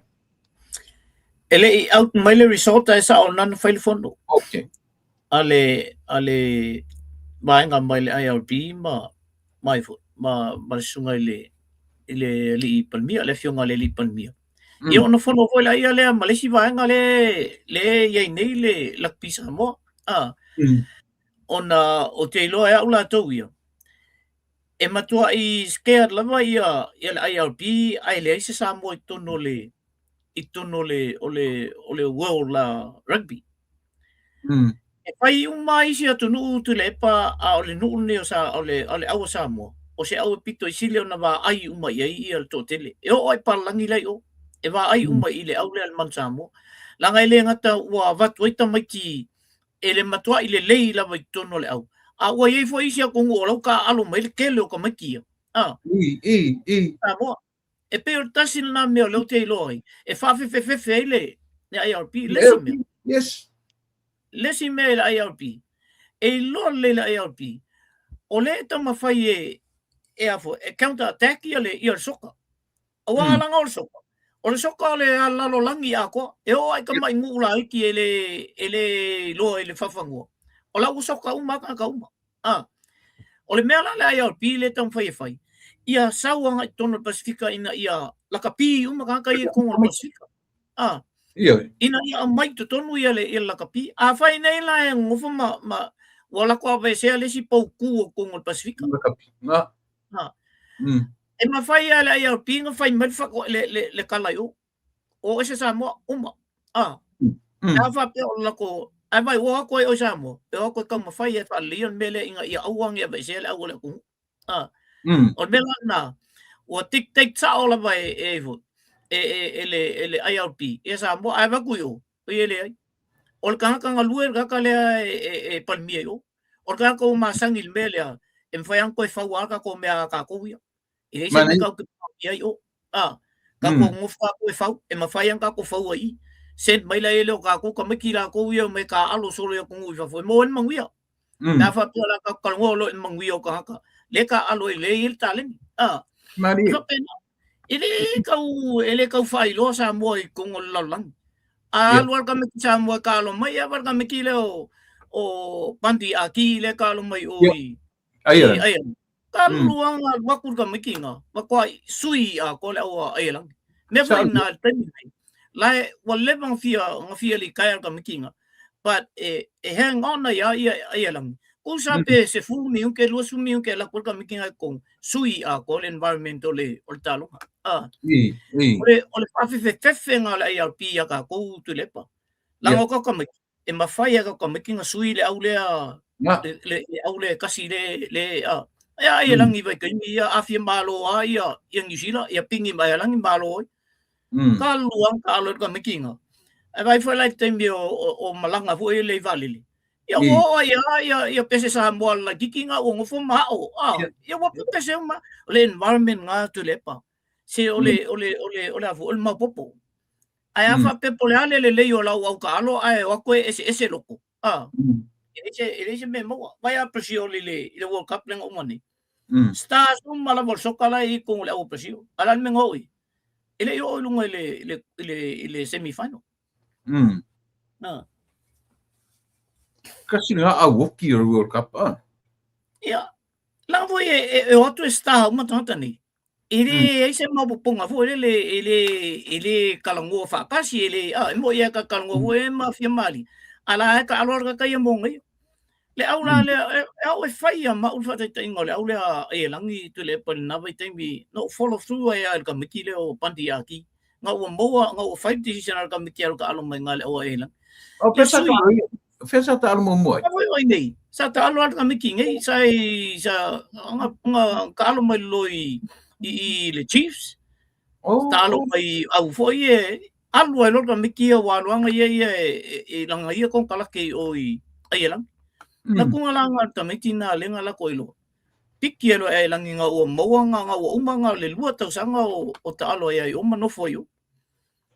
patata pito sili ona ona mana ia ai langi temini so se mea sa vale ka miki nga e puli e kan so ona ole o toinga environment lengo nga ko kongole au le pito sili na tele na watu tamiti la porque e tau fuliale manatu so le e take perka ile mele le afianga la kapia Samoa fapokiki ke le yo le afianga au Samoa fapokiki o kalia inga mutua yo talia lava le au fou e fai se au fou fai se mele mo tupulanga fai mai Samoa ai whangaronga taia kia usole ngai ko inga nga maka meri la kapi ma kau whakupe mai ngai mesori. Awhai alu roa le se yungi silinga mativa pi o le yungi a Samoa. Oe, le ese mativa o le yungi la kapi a Samoa. E le se sela o kala le whai atu.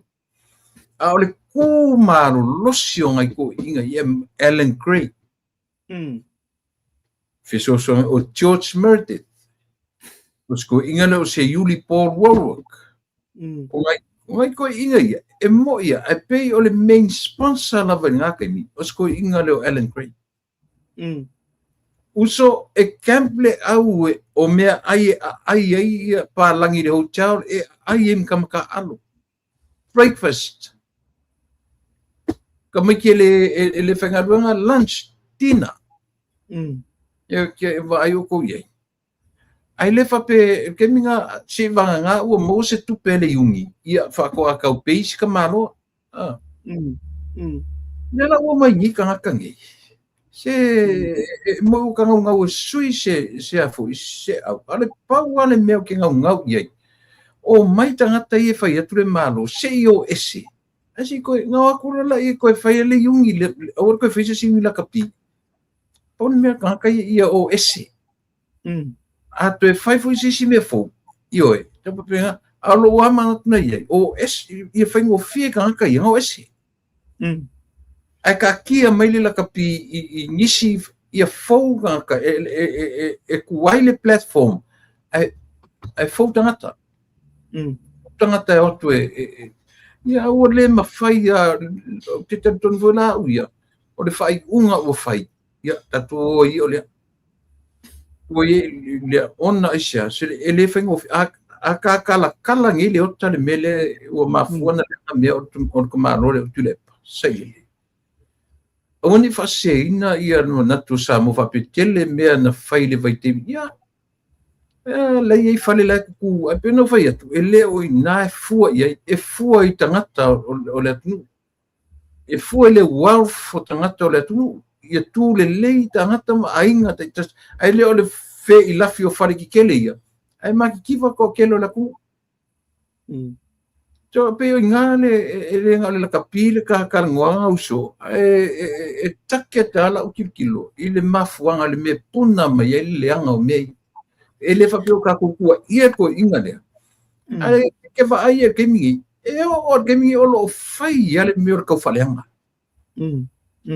e malolo le lava la ku i fo le pu o fa pe na la se mele le tu pulanga fai mai sa mo pe a fa pe ngi le mele ole a o tangata foi tinganga na ko lo o me ke mo kala si e fa alu lo foi inga se la ko van fai swing swing kai ale me no foi o fa mai le tu putono le tapipi le fa tu e tosso tu le la capi le tu ma elo ai fa perta tu la capi a fa lo me ka kanwanga e ka ka i o inga me ke kalngoa e te tau na i o ina langa ole ngata i tono le wharefono ma le pale mene o Samoa a ua toso mai i le me iai tupulanga lau tele o le atu koso mai i mo le fio ese ma to finga o le atu ai yoi o se pale menge la ko se hita pipi e ia malong ai se pale menge nga o ia ma le pipi ai menga linga i kai i parmia ma le wow le loto levan sa o loko i kongo le malo yoi o ia nga fai pe sa o loko nga upu e aki nga upu so se me le mfai ko la upu so stangata e lua ko nga upu e ifo tangata uma o nga mentality nga ye malo le ia fa alongo tangata uma ai ao ki le upu fo le fai le mali to malongo ko vai longo ko vai lo ai fa longo ia te o Samoa ai mana tu lo ina fese upu la tsu mai la sunga tu le pa sailele i lo no fo vai lo ai fa longo ia te o Samoa ai misi apa yo ele mo ele tala la le ka kana ngole reality ele me le lengi ki ngai lo to so me le nga i le pa pe ai me ala tu o po fe na bon me falala i ka kana ngo so e abia ile mata o le vai o le ale maka me lea o le lei loa to i lalo i lo fai ina ana i loa ka malo le fai ina o le vanga sui se kai o le pipi o le vanga fio atu tanga te fai le pipi e le fa pe ke feika le pipi ya feika fa feo le men ka ku lango uma mai ia ai ala lango feika o le fa an wo tanga tale Elena o ia se tangata e totofi le atu e ia Samoa ua longa mentality le iai e uma loa u le system fainto te ia Samoa ua neila sa ma fofonga le a kilo aku ua well developed Samoa for that little time a mata e for e le fenga maro o kilo ai ua ese ale blossom le ua tula i mei le fenga maro te mi ma fa lo uso Mana ia le toe na tai me o te tananga na il mele. O lau fesili le o te fesili le uri. Ngā lo ese tu le pa male tai no le lakapisa mo o ese tu.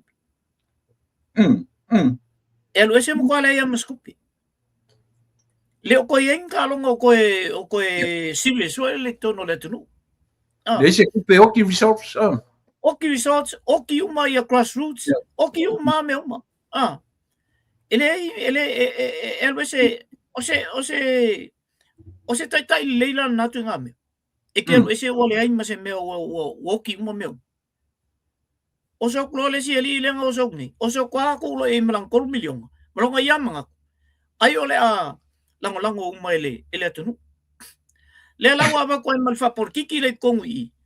Ai vai a kunga. Ele o koe o ia le kunga inkupi. O i lungo le mesao. Mal me lau te ilo. E manu ia i Samoa. Fai le fongo, fai menga, fai le fongo. Ngā le ko ongo ka ia au ngai i le fongo le uri. Ai ko lua sumo kupu ia kalapu ngai i le fongo le a le. Ai pale mia ma au. Anafi. Ia lenga fai fongo ia fo le ale lapi Samoa le fa pea ia ole a fauka ko la fai ale yungi ele ale ho fai mai fo ia panbia ia mal vaenga le ia ole o au e fia awai le mai lo su mo kupu au nga kalapunga i anga le ongo kalapunga i le uri o fea la me e lo e malosi la me wala nga le ma fa kalapu e ko ongo i kongu i le uri e fa pe so le ia vai ko ka ko me ari e fa fenga e winga ngal ko lua ia ka longa umal ka ko season Ala. ia tanga melna ale ala vai e kau ave ala wali ia lang ola wo ilunga o ave la ko ngo ilunga o i meri ala IRP o fa pero la ko pule la IRP ya sa mo le la ka ngo sa o la vai le pe ola lo nanga le fa mai ka sa o ala o pe pa ia le i pen mi ang ka ko la o pe pa ka pe lo mal pe pa ia e foi long feng la wali Ya, bakila inga lo man ya. Ya tulangan na le ai sa le ya la sa no wa fa por kiki kele ko inga le mele le la wa me ko inga lu ku mai o maka mai yang kama ya ya la ko la ve yang kama kai pe foi al mele ye le il malo pa mer ko inga le o me mai ale la ko wa mo le po male su kai kai yo O le isi mea uso. O mea o sapiunins. Ia. Ke makaulia ka kuku o fesa o sapiunins se pulela ka piesamo. Leanga o sapiunins se la ku ke filfilia le kai. Ia kanga kai ku mai. Sapiunins o sapiunins la. O tasia me kanga ka kau o ngakula i mai isi tulanga le lei. Ina e fai o fia na maua masuia ana le lei sapiunins. O la koe ave sea samiliota. O la koe ave sea. Lea langa whakakalia i aile whionga le li parimia, ma le whainga malo, ma le primary sponsor. La ka whangare upulea. La ka whanganga le primary sponsor. E more powerful atu. Ai, o le ngā luenga lea le ave sea o le suia o le afoi. O le ngā luenga ngā kangaka ia sapiunins, pe fiangi sapiunins i kongo le atu. La kunga kumpu la i malosi mai. Ai au le muli fole le muli poinsa wa inga la le ke falo le maturity o sapiunins lo manga o suile ya e sa le o tala na no mo mai o ile si vai nga le na matutal no sa o ai o fe mai ya na fai fo o vai nga ye no fai fo o le si vai nga ya le afionga le lipan mia ya o to tele yo kalapuna ye ai sa oi lo sa no ngana o sa piunen sa la to na suia le kakale lunga yo alanga tilepo te yo mengi o paloka ye fai kele au kami kua nga ye menga ngal mo mongo ko ye singa mea ya ke yo fai mai ya le yo ka ko kalapu e o nga i ka kalapu o nga i yo a o nga ia lai mo wai kupe ai o ki a ko kalapu le ko so inga ko me e va pena lo ngona ye e longo fia ka lapu ia la sa ola ko me le o lang me e lo tiro e tala fe ngai mo le malo te minne ia o me karsia i ku mau re kali al par mi i ia ma ese vanga i se simel la kapio e fingari le ole pawa le mele te nau ye fo le tu le pa ia develop le grassroots le ina ia mafai o no o tulunga yo taimi o coaching le au Avondale College o le aonga le se aonga la kapila aonga le Avondale College o le aonga e kirikiki soka netball leo mai ia le Resimson le netball o tene le Resimson yo i uma Avondale le la kapila ia le tele ia se o la tula coachia ia tamaki taimi mo le o malo ai ia Avondale i se aua Kelston. Au papia Kelston le pois. Ile ai o ke loe o la o makuanga isi ka meki nga o ngai oi i Avondale ele i malo se la ko. A o tulanga la fu ele na fafau mai ale mato au o la iki ka meki o la ila lo ile under 15, under 14. Ngo la ku coach mai nga mato lunga le second 15 le langa malo ile o kes pe malo ka mga kalkama kesingo o le winga la na la fam talanga tulepa mata ona fau mai tamiti ala iti e o mai lunga i wa makwale leila ma o toi mo mai le vai tembi le o to mata to ile tu langa talonga fatino ino talonga ia na pona sia toi fa po tu tam tau ku tulepa mana ta mi ese malakapi. Ia. Kele mea kele lopo e manatua le vaitemio. Lango le pisa e faitau pi, e faitau masei ia le tapipi ma la tu followers. Te lopo e manatua se li foi le sa minstao tupe le temu tulepa. Famuina li unga. Ia. Tango ai po pele menga ia.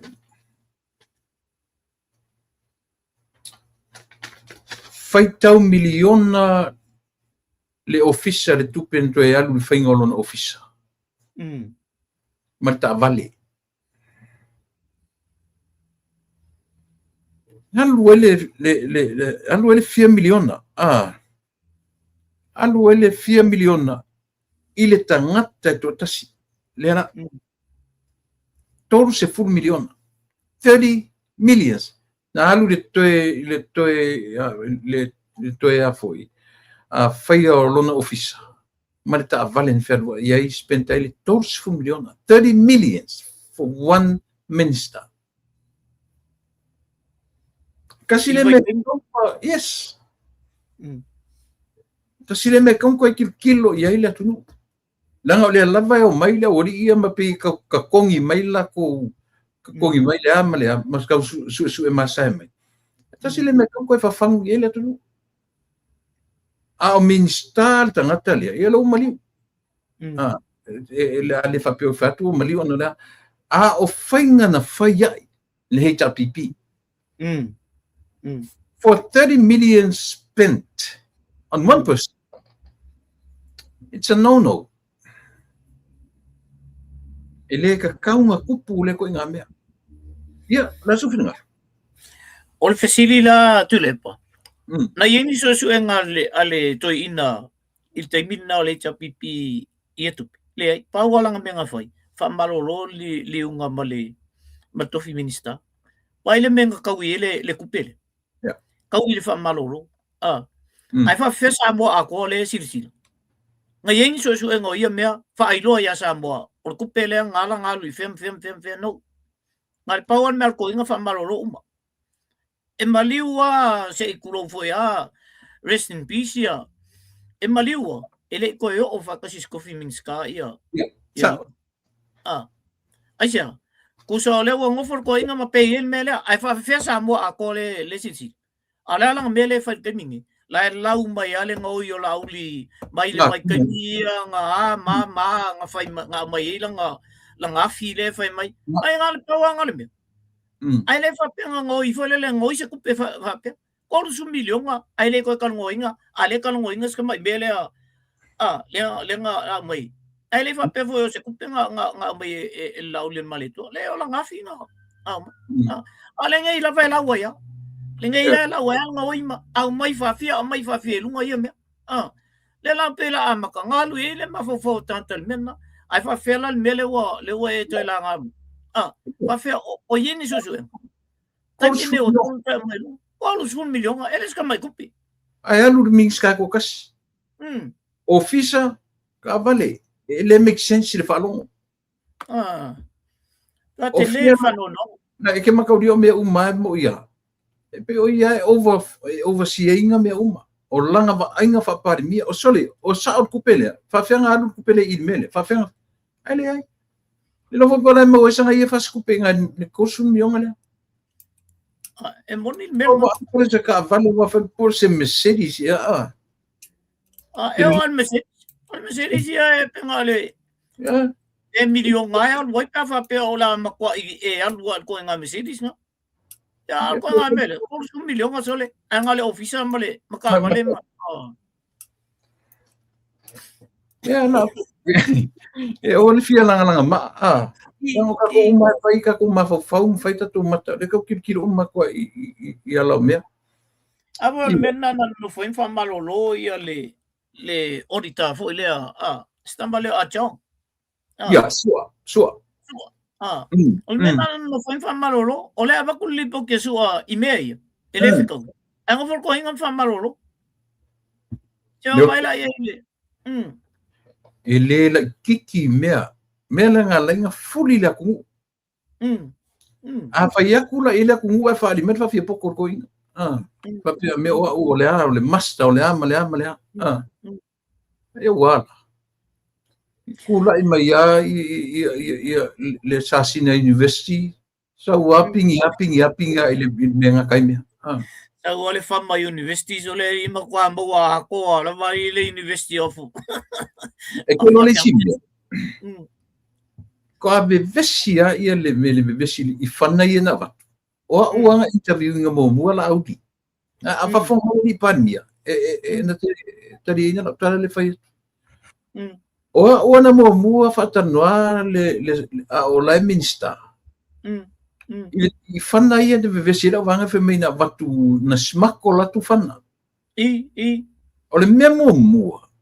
Ele mafai na tupu se me fa mai se o fana. Ana smakol fana. E taula na local lau del maritoa.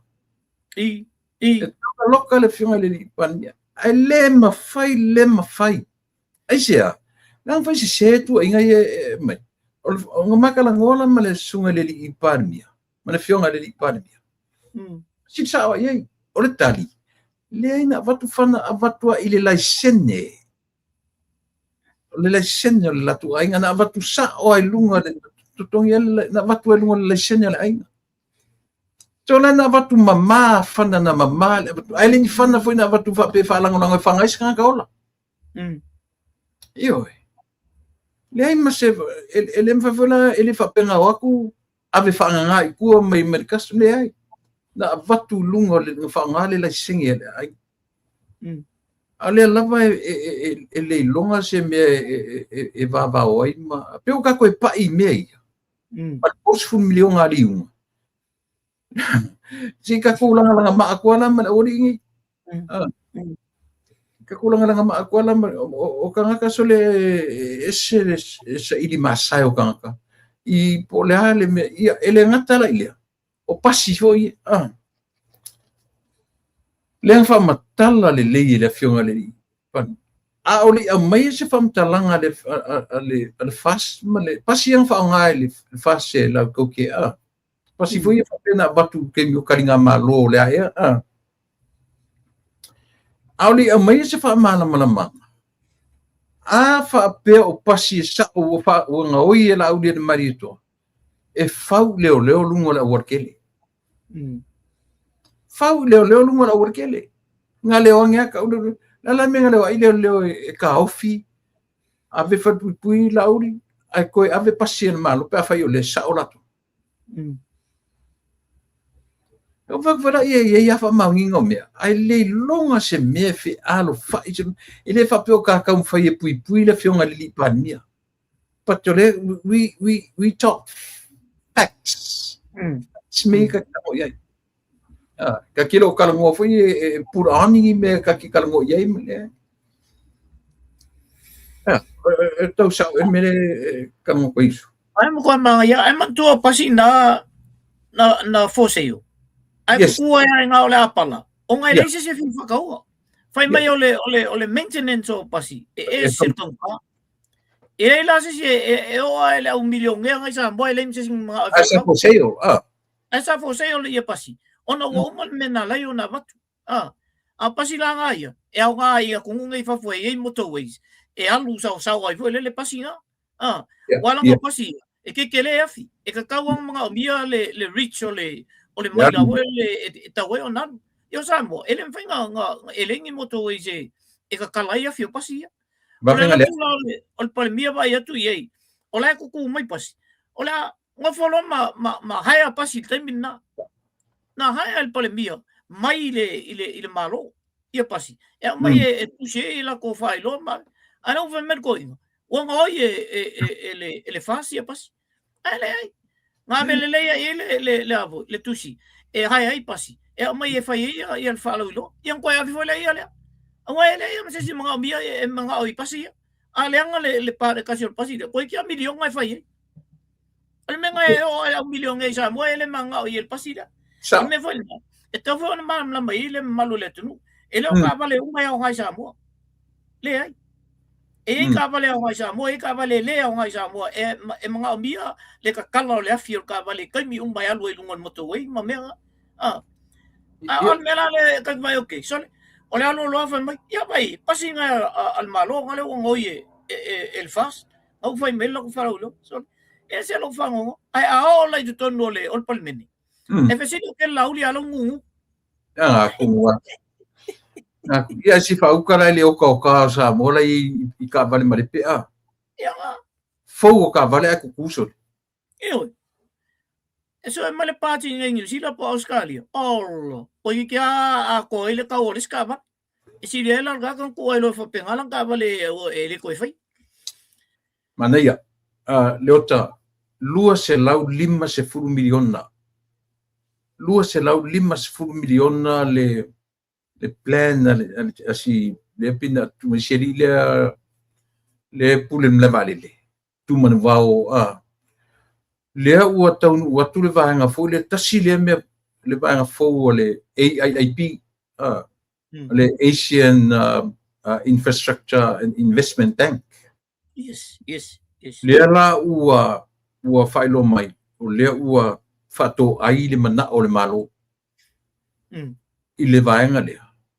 Le lua se lau 5 miliona. E avea ai a sau airport e fai ma international airport.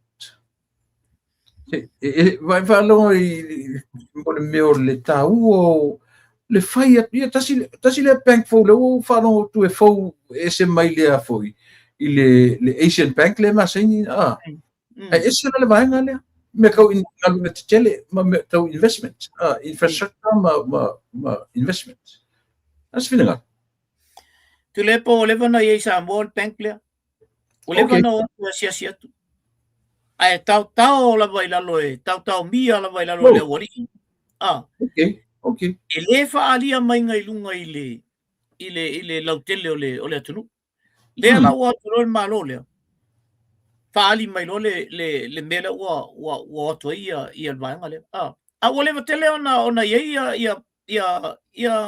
banks fa pena o tu mana o ia samo mana o fa me ia samo ai lo mai samo pe fund for without interest ko ame va pena na man na ai ngo fala uli im ka mira lo ai nga ola ko wale mangui I de vale ala ko wale mangui I ma kampangi ala ko la I ko wi le mangui la lo vale le la wo tu la le va ngale le wa tu sa wa ta dia el malo o tu la ngala na le la ese vuelo fa tai na so na tu la mai se ba fo ia so fam tai na tu la mai o la vale o tanta bueno falong fa pe hicha pipi kwa malosia o hicha pipi kuan malolia sa lo ka mitinga ma kwa ka ngola vai avu support le malo ala la email o funding so o ame o mala vai on la vale le u fa le yo ela tunga ngangana asau ma kwa yo agree for ya uia ai fa se international I o ya sa o la matua manuia fo I tonu ia o I sa vai la to ia ka o te me fa se mla vale lina ya ula to ia e mane tele fa tai fo I o le wa dia mai ma wa fa ilo mai luma I ta o me pico sini ngan ka o to le o tato fai manatu ia ai le se me pico singa le ngan fa longo kunga o la ka kwai kala fu I fe mafia le ia ale le fali mai nga ka ko pola le me nga le nga mo le me ela wo mai malo le wo transparent un ba me un to mai ai un ma wo le o alta metiti wo ingalesi mena o ai ka ko fa nga wo ingalesi ofisi mai ese bank le e ma ya la ya o me na le wo amatan na develop ia ma fo ta tu tamit sa o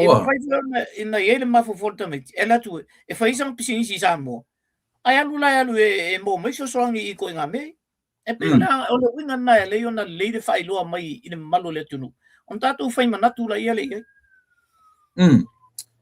ia e tasila lea atina e samo a fai ngai e pasia mai o le matua ke lea o lea le la kam fai fa international airport ti sa vai asa ia vai kasingi me ke le pe a o nga o kala kulola ia le pe ka ke le ku fiki va pe mai suva asau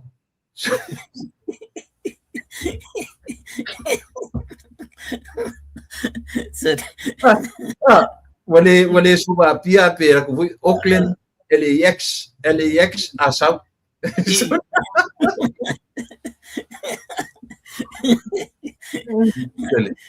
Kuam kau kian mele la ika ko o se va e ala telefone yang eu foi lá ngal wenga na vai me le a telefone ia nai tamai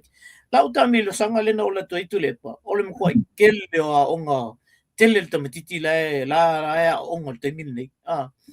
ya o me sa o tele vai e laso ngau ia pia ke vai ko kele o onga wele onga pe o aku mo ina tamati mai tu ya te minne uma kwale lei foi ia a onga mo lunga nai sa vai i tua le tu le e onga foi la le fai o meio e mo inga luenga tamati nei i ui fai ia ma e lofa inga luenga i tono le valele o ato inga mea ofisa o ato inga luenga ia ala e fitau ia oi pe ola una i loa ia tu le pa il mele mana ia me o amata na fau sa mo te mil nei ia awa le la u fa to ai yo fa to ai le malo i le mata upula le mala le asau au te le lopo la au fai se mala ki mala le ki avia pea lau fai ku unga po vima na ku unga po se tu lo jamo Gero ko lo mili mai runga lo pa mai se lau mika po vima po ai runga 3 million sole ke lele tu pena ngoto ina o silingia foi la silingia company lena fai wa fa mai e sel tu pena fa nga e fai un maile ai un mai fo wa ma kwa siria ku wa tapo le ku pele nga fa nga fai le le vale il company len fai e o company a kamai ko i malo kamai nga mingiska nga la se ka latest mai sa fatalua male famsno e le toi mo mai se tala ia sa fatalua paule mea lena mo mai o le fatali le tusia tuia fo le vatu e talia toi i molianga ia wa vatu ia te ia pe mala uanga fa in nga da so mun ia le toi mo mai la se tala po wa fai se tusi awa o tulanga na lo winga e fai i loia ia no fai le loia tu se ave anga i o e fam tala i fo la tu ia e maltulanga la o ye pe fai se fam sinonga i le mea pe ioina pele ioina ia le ia tulanga le o le taufa me ia tu ia sole ola ku pe fo le nga va ko New Zealand e ave masafa o ngare mo mai ia modi o le ko sa nga o le ko sa nga inga soli fai mai wa kufal ku pe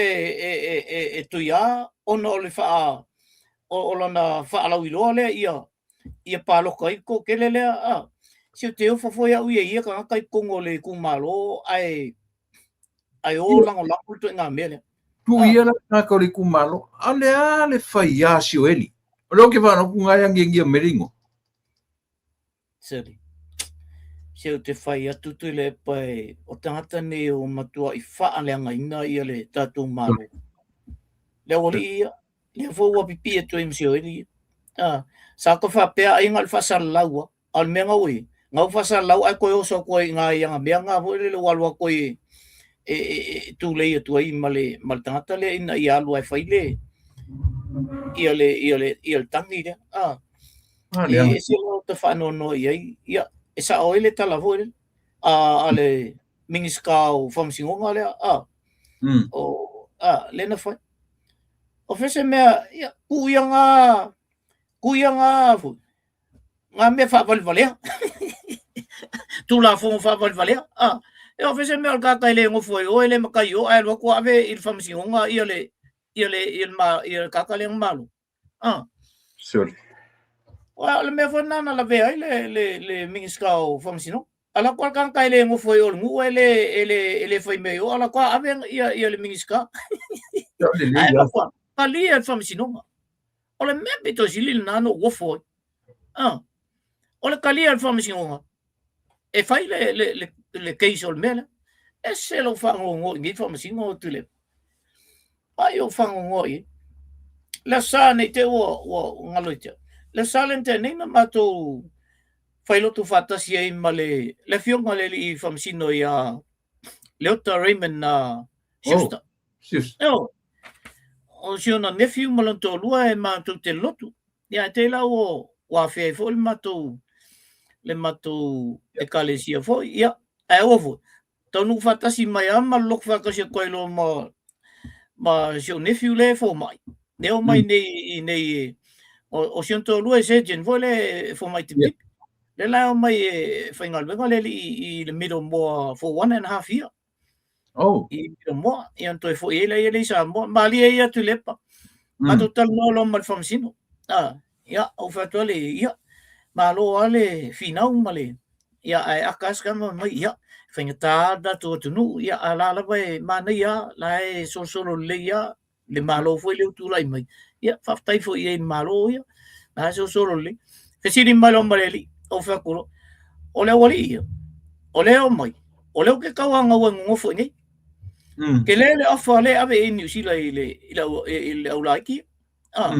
ka vale mal fale mal ko kongi o mo ko ke le ya afa mal kala from singo ya so le ya le ang fo la o le we ko sing ma ko o le ko foi ma ko o akaro fa pelo mai la ya ese la lo fie tu ngata ni o lona loto malona fatu ato ala ngol kala ia la unifu ia ma siontolo o la ua ko fo isamo ile papeo mai no se si tu por tu pepolea o isi fo training sia e mau I ne mele o mai ne fengaluenga ia ona fai malanga ilo ele to ai samo chef samo maliela vo ele no kan testing ale le famsino pe fa pe mal famsino ba yanga ngo folo nga o kele ku pe ko ka vale ko fa ia fa ma karom sing o so le ia a fa ngo foli ma fo ma I o le kom foi fu ma ko fo ma o ka le o fo ke ia wo e fa pe ngal fa ngo lo la ngal ngi o ka ko fu wa lu ku pe ai akas ka ma ia a uma ko a fa ko le la ki ngai le la ko fo isa mo yo ia fa pe to fo ile afion ile li fo sino ile tato maftanga ia e fa roto e foi mato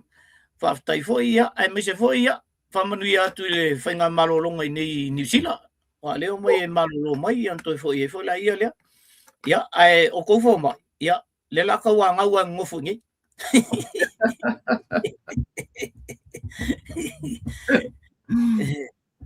ia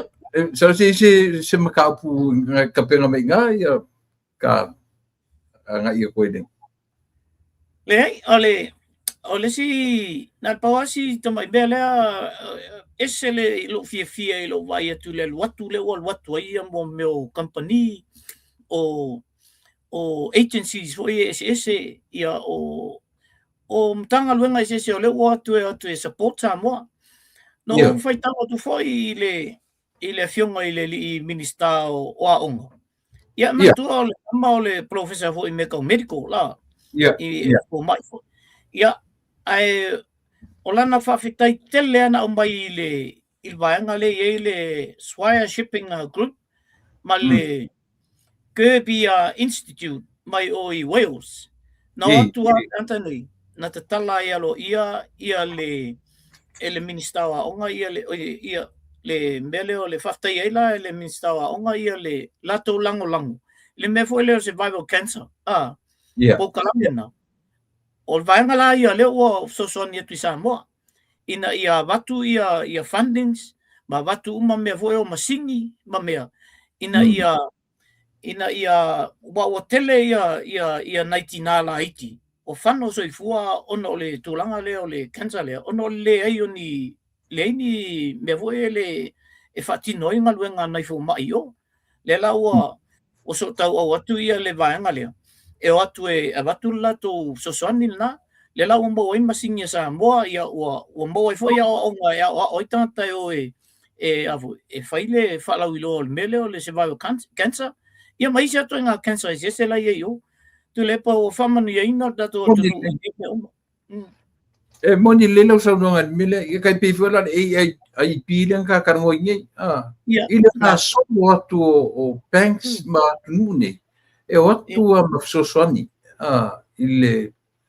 ia karusia ina ia maua e mase ia le foi e na watu le pare mia na la tuian siakinga e wala utwe Australia o so Australia se nia ile lu se la ni mas fulu mo atunu e fa ia fa ia le la vai atu e ono fulu milion na le atunu ile grassroots ale rugby league so o fa manu yanga i te pau o soka le pe le tuna development le samo ia tu le pa o le soka foi e samo o te tau foi ona sila ele malo ton sila ele malo e mana mi sta te la tu e alo fa monia ile talo ma develop ia te mai te lo te mino o le ta milo tu e no le tu isa vai na ia sala ia la cool malai o paula ka pia o fa silia tu ile I fa ia o mai fa me o le ko fa la pio o ta fila pio no le misa so o ta miki o so le o tala no I se o le na mau IT o tanta la e presidente de soka nei ile si kalapu le ka o Glendon o fa ese el manga yo ka mingi e develop o lo soka yo o le lai mate ma fa se me fa pena ai o so mai lo malvele al FIFA le la ko fa ka ia le la ngo fo sao le stadium le nga fa ile le final o le FIFA ai kui ia le tonu o New Zealand la le tonu ia o la au mai le fanonga ale FIFA nei a New Zealand ala ko sangi a kui e fa tau no e au mai le fitu se fulu milionga US ma New Zealand o tele ilo la ia Samoa pela vela ko second child alo ia New Zealand ono New Zealand le representing al Oceania afa pea o le mea foi le la o le soka I Samoa a malili e sangi e Samoa e sao le mele o lo winga fiku su 1 milion o ia Samoa o le mela na leo te baba ye pe e na o New Zealand la ve el mela afa pe e mali New Zealand ma mali lo Oceania o lo e ka foi la mo se ku pe Samoa mai le ku pe le mai ani fano no tele au tulanga le soka I Samoa tu lepa taluana ana mele soka I Samoa ngaka le yo ka alo le vai kaimio ka ko ye o ele ngai ka meki ala fua ia o ka whakai ka i nga la iang kau whiololo mai il soka ngā vai ping taimin nei o le lei mea oma a la vai whare tonu lava le au soka a le ai la ta meki e atu I whafu ngai o mai ngai Amerika ngai iske ma iska meki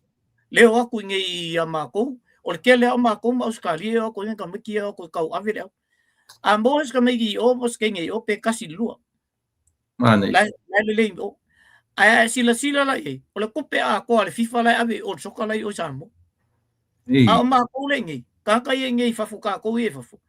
o le developing New Zealand ai o ka alo mo Samoa ese vai dai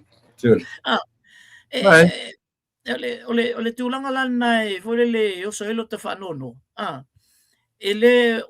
o fa nga tawina ia tu pe kai pe ala ka pin mele o ba ba ia talo sia ia fese to fa ile le fiona le ipan mia ai tanta ai foi ole karonga le ole soka mal FIFA ole ma ko ke le o kupe ana le leila le fa so inga I o Samoa ia lo wana manatu e tailo ile committee la nei male official e te minne po a mai ona ua e foi o la tu foi o fa longo ua vai lo ina foi ia to tele la soka pe o fai foi vai vai nga umbai au I le si ku ia e palo alla ko kama place ke ngala ko kama malu ia pena ia ai O lo na nganga le yai o foi o kwala foi e fale tonua ia le soka. Yo wa bailo e fa nga lo temi e se si talo ngo te lo au e le e fa nga ye. Ia. Malo fa te lo mata ta mulmuli i le o le ase turanga o ye le Commonwealth Games gemini. O fienta to pine o ye. Ngata la faita watu la tasi le pine au te mai ta I the 18 years old. The Stars, they are for the state. Say the Stars. Ia manisiri na sa pine siliva. After the rapid whanonoa I si tātou tama fo leo o pelongi itla stamidiki mea na pine mai tasi nei alo le tunu una matua I whamoimoina o le whapeo le e la na si ina na lua tuatu ulunga le mafa hoe le si le o langa masangi le lunga ma am salo ai ol fatulanga ino nga lima ilunga fo le tembe wo ilunga ia mesisi nana le taulia al mana ia na mafai tama na si le me ai ona o le pawana le si in fatali an va pe sao le si na wa ono vom tu le maf e o vola ia ila tau mai tau tu le si ai no folo tu ilunga na one shot dal me tasi le lau tom fenga nala na le mo se pine tasi na tana matua I fa mo ina la vai e mo el pine e malo si tele tam alanga si la wa salo ai pena pendle lima pe o le ase me na tupu le il mena o ile o melu nala le na me e tasi ana au ia a le si uma va nga to lua ele qualify ia na e tu fitu ela ina ile vai na kasi le nga fa mo nga sai yo ia fa no ia o te lo foi o me foi fa pe ia o la foi silfia la vai le tamtalo ia me se foi ia le fionga ia tu o pepel na coaching ia o ela to tanto nunga ele lei mai sao si el tama ia la na sao na to I malo si ale lunga le o me la vena tele lo wa o tele man no te fo I tu la fonol e pal meno to falongo to e fa pe ona o ho el terminalo I lunga pe nga pende ia le si o le na le ona le fa nga ina lansina e fa ngo pingi o lo wai le si ko ana sao si Saur si ai le fa nga ina na I mena tupu I ona o ho el termile na lunga I le o me malo si tama okay lo ya ko ia nga sao nga e ko fa po ngi a me ko si kan male la nga la ke vai ko e pi ai fa ngo fi ho le si ngol me ya so ia fa pena o le langa nei e tupu fo me fa pena e to e fotu e wal Commonwealth le o le Olympics le sa unia tu sure fa pela o le Olympics a le la ia o kama kele la Olympics ai te ua wal to e lo sa o ina ia e mane fo le sau ia o ku kama kele nga ai fa man via mai na ia onai talonga na ia ai sao e na pauna pine fo le ia manai tato walon fa na ia o ile au na fo I mana ia fo le alo tato pe nga qualify tato e mo ia ele mo lista to pine na ia ele qualify tato o ile Olympics ia o le tatou se lau mita fo ile Simon tafnai le fine o se o na tota alfates ia o na fo qualify lan time na ia no ile Olympics ile se lau mita o le Samoa tene mo le o fai ona qualify ile se lau mita ia lu ile Olympics ia o mana ia tele mana ia tatou au ta alo ia te lepa ia o matua I fa fia ina mato I New Zealand wa champini il mato tene le selau mika o hops tene na bua le selau mita ia fa fia ina ia mato I New Zealand langa ele ia se New Zealand mo se selau mita tamaita ile hits por le final le final pine au mato tene na parang ia ngalu hit ya ngalu le hit e avu ngalu le hit e tu lua ai also mai le final sa on ko kenge mua ile fine ya malo malo mana ya talanga ole Commonwealth le fai wa to tele ya lum fanau ya mana e foi va ya tu valu male avu mal ni wel nai pine apa mea mai ya le si ile avu ile bele ole fusu le si ya le si o si na istin titin pia ni we ole fine fo ole si foi o te na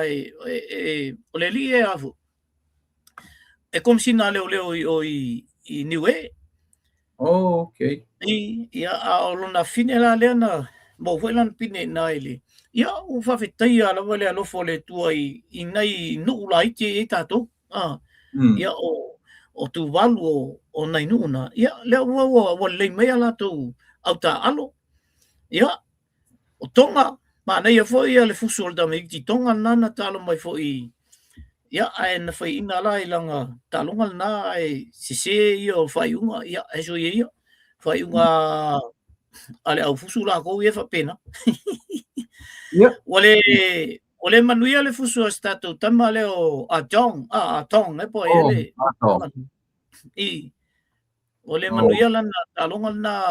e alwa ilunga su e pine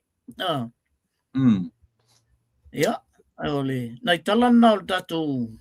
ole Commonwealth la to ia dai ke manatu mai atu ne pito dia leva no ilo sungai te sau no ia ma se muta ia fa mai a meta po kala ma fa no ia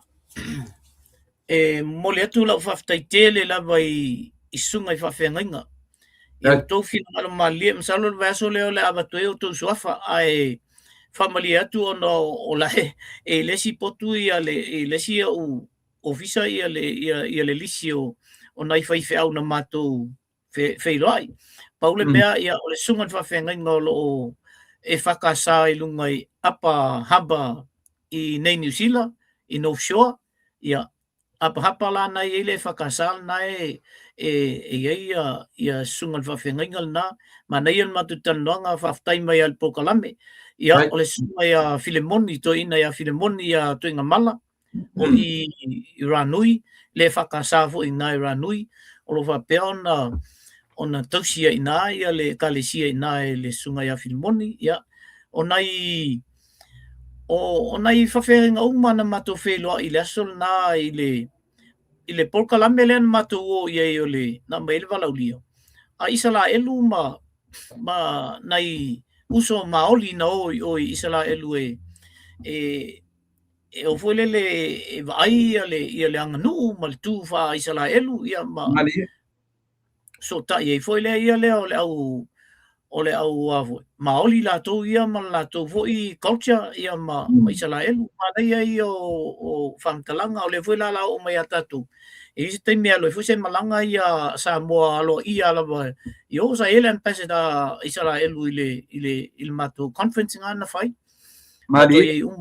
to tele mato na ia le sunga foi ile ia le mwenga ia tele ai puni ia and Dr. Aila ula ia siuson na o tele ai ia sa ia na mato ia pol na mana ia le famtalanga foi nai maoli la to ia le sota yo culture ma sota i fakesiano le ale e mo ai tonu ina Israel to telefone no ele fifi ia Israel no mele tu poi e fa mai la to ia na fo i mai male sui o la to mafufau ese me ia tatu te whaalongo i tatu vai ese mena o tutu i o ma la to whaalongo ina fo la to fo i le spili fo le spirit o le tua fo le la to te mo i o nu pa i en mena na no ia fa pena se manatu tu le pa nei tu la mole to il fafta tele la vai la sunga a pe fo ia le faltua ia soli ia a pe ia no fualo ia ai me se foi le pa ia male mamalu sunga i fafenga o te tali tonu o nei po kalame ala lava ona faifai pea ma ua manuia lava le pokalame ono o a o tausunga mfaltua lo fa pea ona taputapua ia pea ia o a faiva lo filima o ma ua nei ia me se foi ia mofanua ia matu va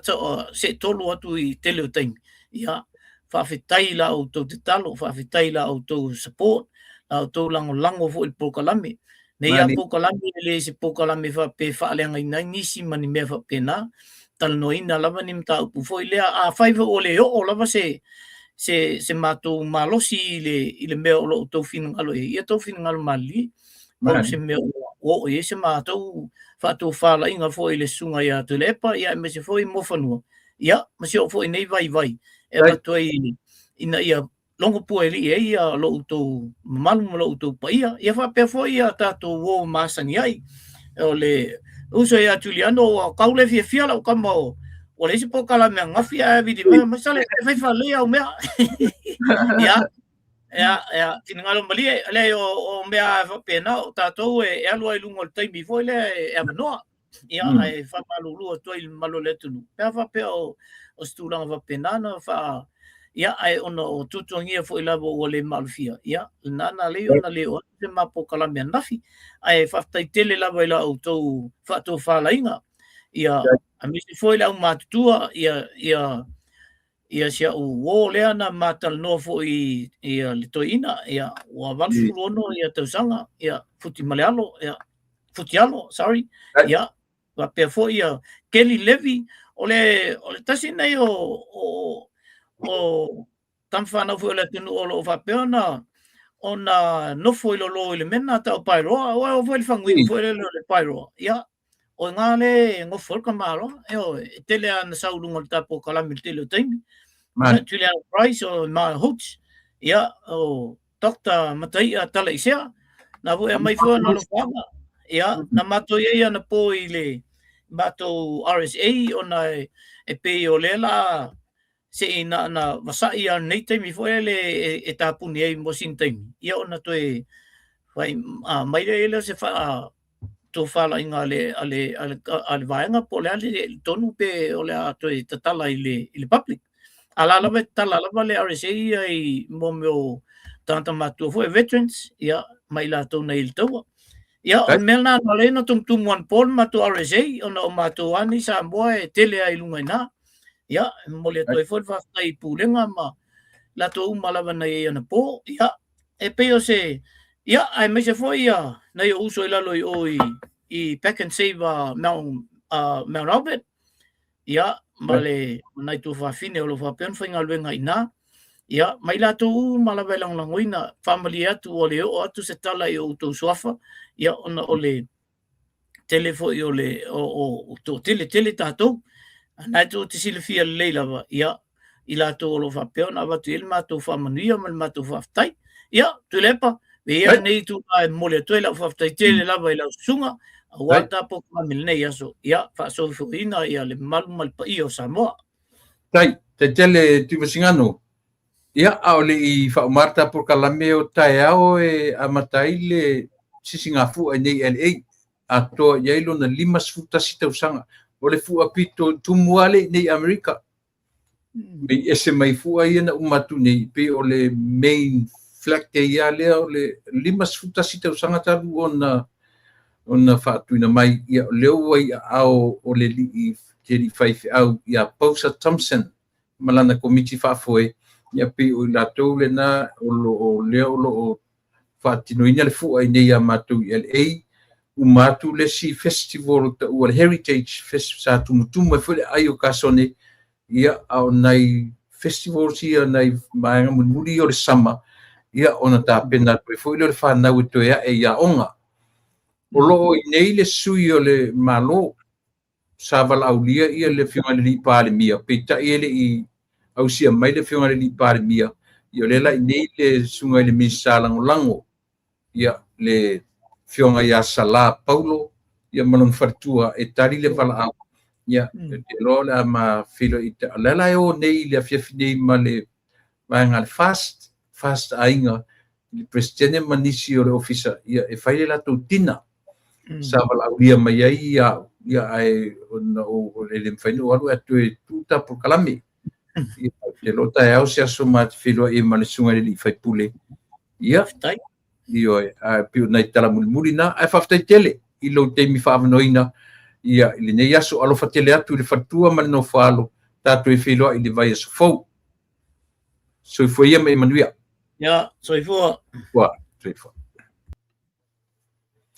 ia o le na Samoa mana tule ua mai a ia le ma fatanoanga man por kala masani ia ma le fionga ia tui tui vesingano do le fionga ia leota ia ma le ona masani e pe ona ia so farele te tasi i le taimi New Zealand ala stofi a i mato nei ona ngalo ia o le o te mo mai tatu koko Samoa ia le o te mai le sia tatu load ia e na fui auni umi ia e te fa foi tupe ia ma ilato o lo fa mai ia e le au fai fa to anga tatu tunu ia e ngata ile na ia pe no fa Samoa le fua ata matu ni LA oni nga lai fa tausa pankeke fa tausa me ai Samoa tele o ia foi man fa enga ale matu e kalisia le na o lo ia tu tonu o le whainga ale si ufonga o le tai afo ia te lea mo whainga ala e whatausau i whainga si matu tama e karesia ia tau atia e ai i na pili tongi ai pili maturanga whapena ia au ni ngalo ta whao ane a mata tai au le fitu le tai au e wadi savali whaaloalo ia ma whasolo to e lopo kalami au le aso tai au e ta talalo ia i fua LA ia ma fasoro tu aso to na ia so fua so lua so lulu sofi to atu e tapuni alo ia lava i le isi aso to na ia le vai aso asau ia o manatu o nai pauna ni vaenga fa umatu ia ili tautua ma le au nanga le tatu a por kalame i nei aso alo fatele atu le atu nu ilo tapo inga la tu o lo fata o tolia i fale mai tonu a inga ia anga le leia lo fangia le atua ia au ma le au tau si mai ta ia li im tam tai fo mai ta ua i o le au nanga ia pe fo i la tu lo fata o tolia i tono fale mauta malawa lo fangia le atua no fionga i le parmia ma no kapeneta ia o le fonga fitalai ma lan sui fonga fitalai ia o le tuangai ma te tai ma sui te tai ma uto uma ia malunga atu le vaenga ale fionga i le au ma manu le malo ma le masiofo ia sui ato fia maula tu fatua manuia fasifo na famani atu tatu tua ma le unanga i le au fainga lunga to tofia le atua i so se fata faita ulama te tai o ainga i sao ma matai ia manuia tele o e Samoa tatu tu e filo i le aso atai au i le temi lava le nei le aso atai au ia ona mai ai foi lo tute ma faiva o le nei vai aso mo temi nei o lauto o ona masani o tuila e pa fa taili o sua ia o te fa to fa soifua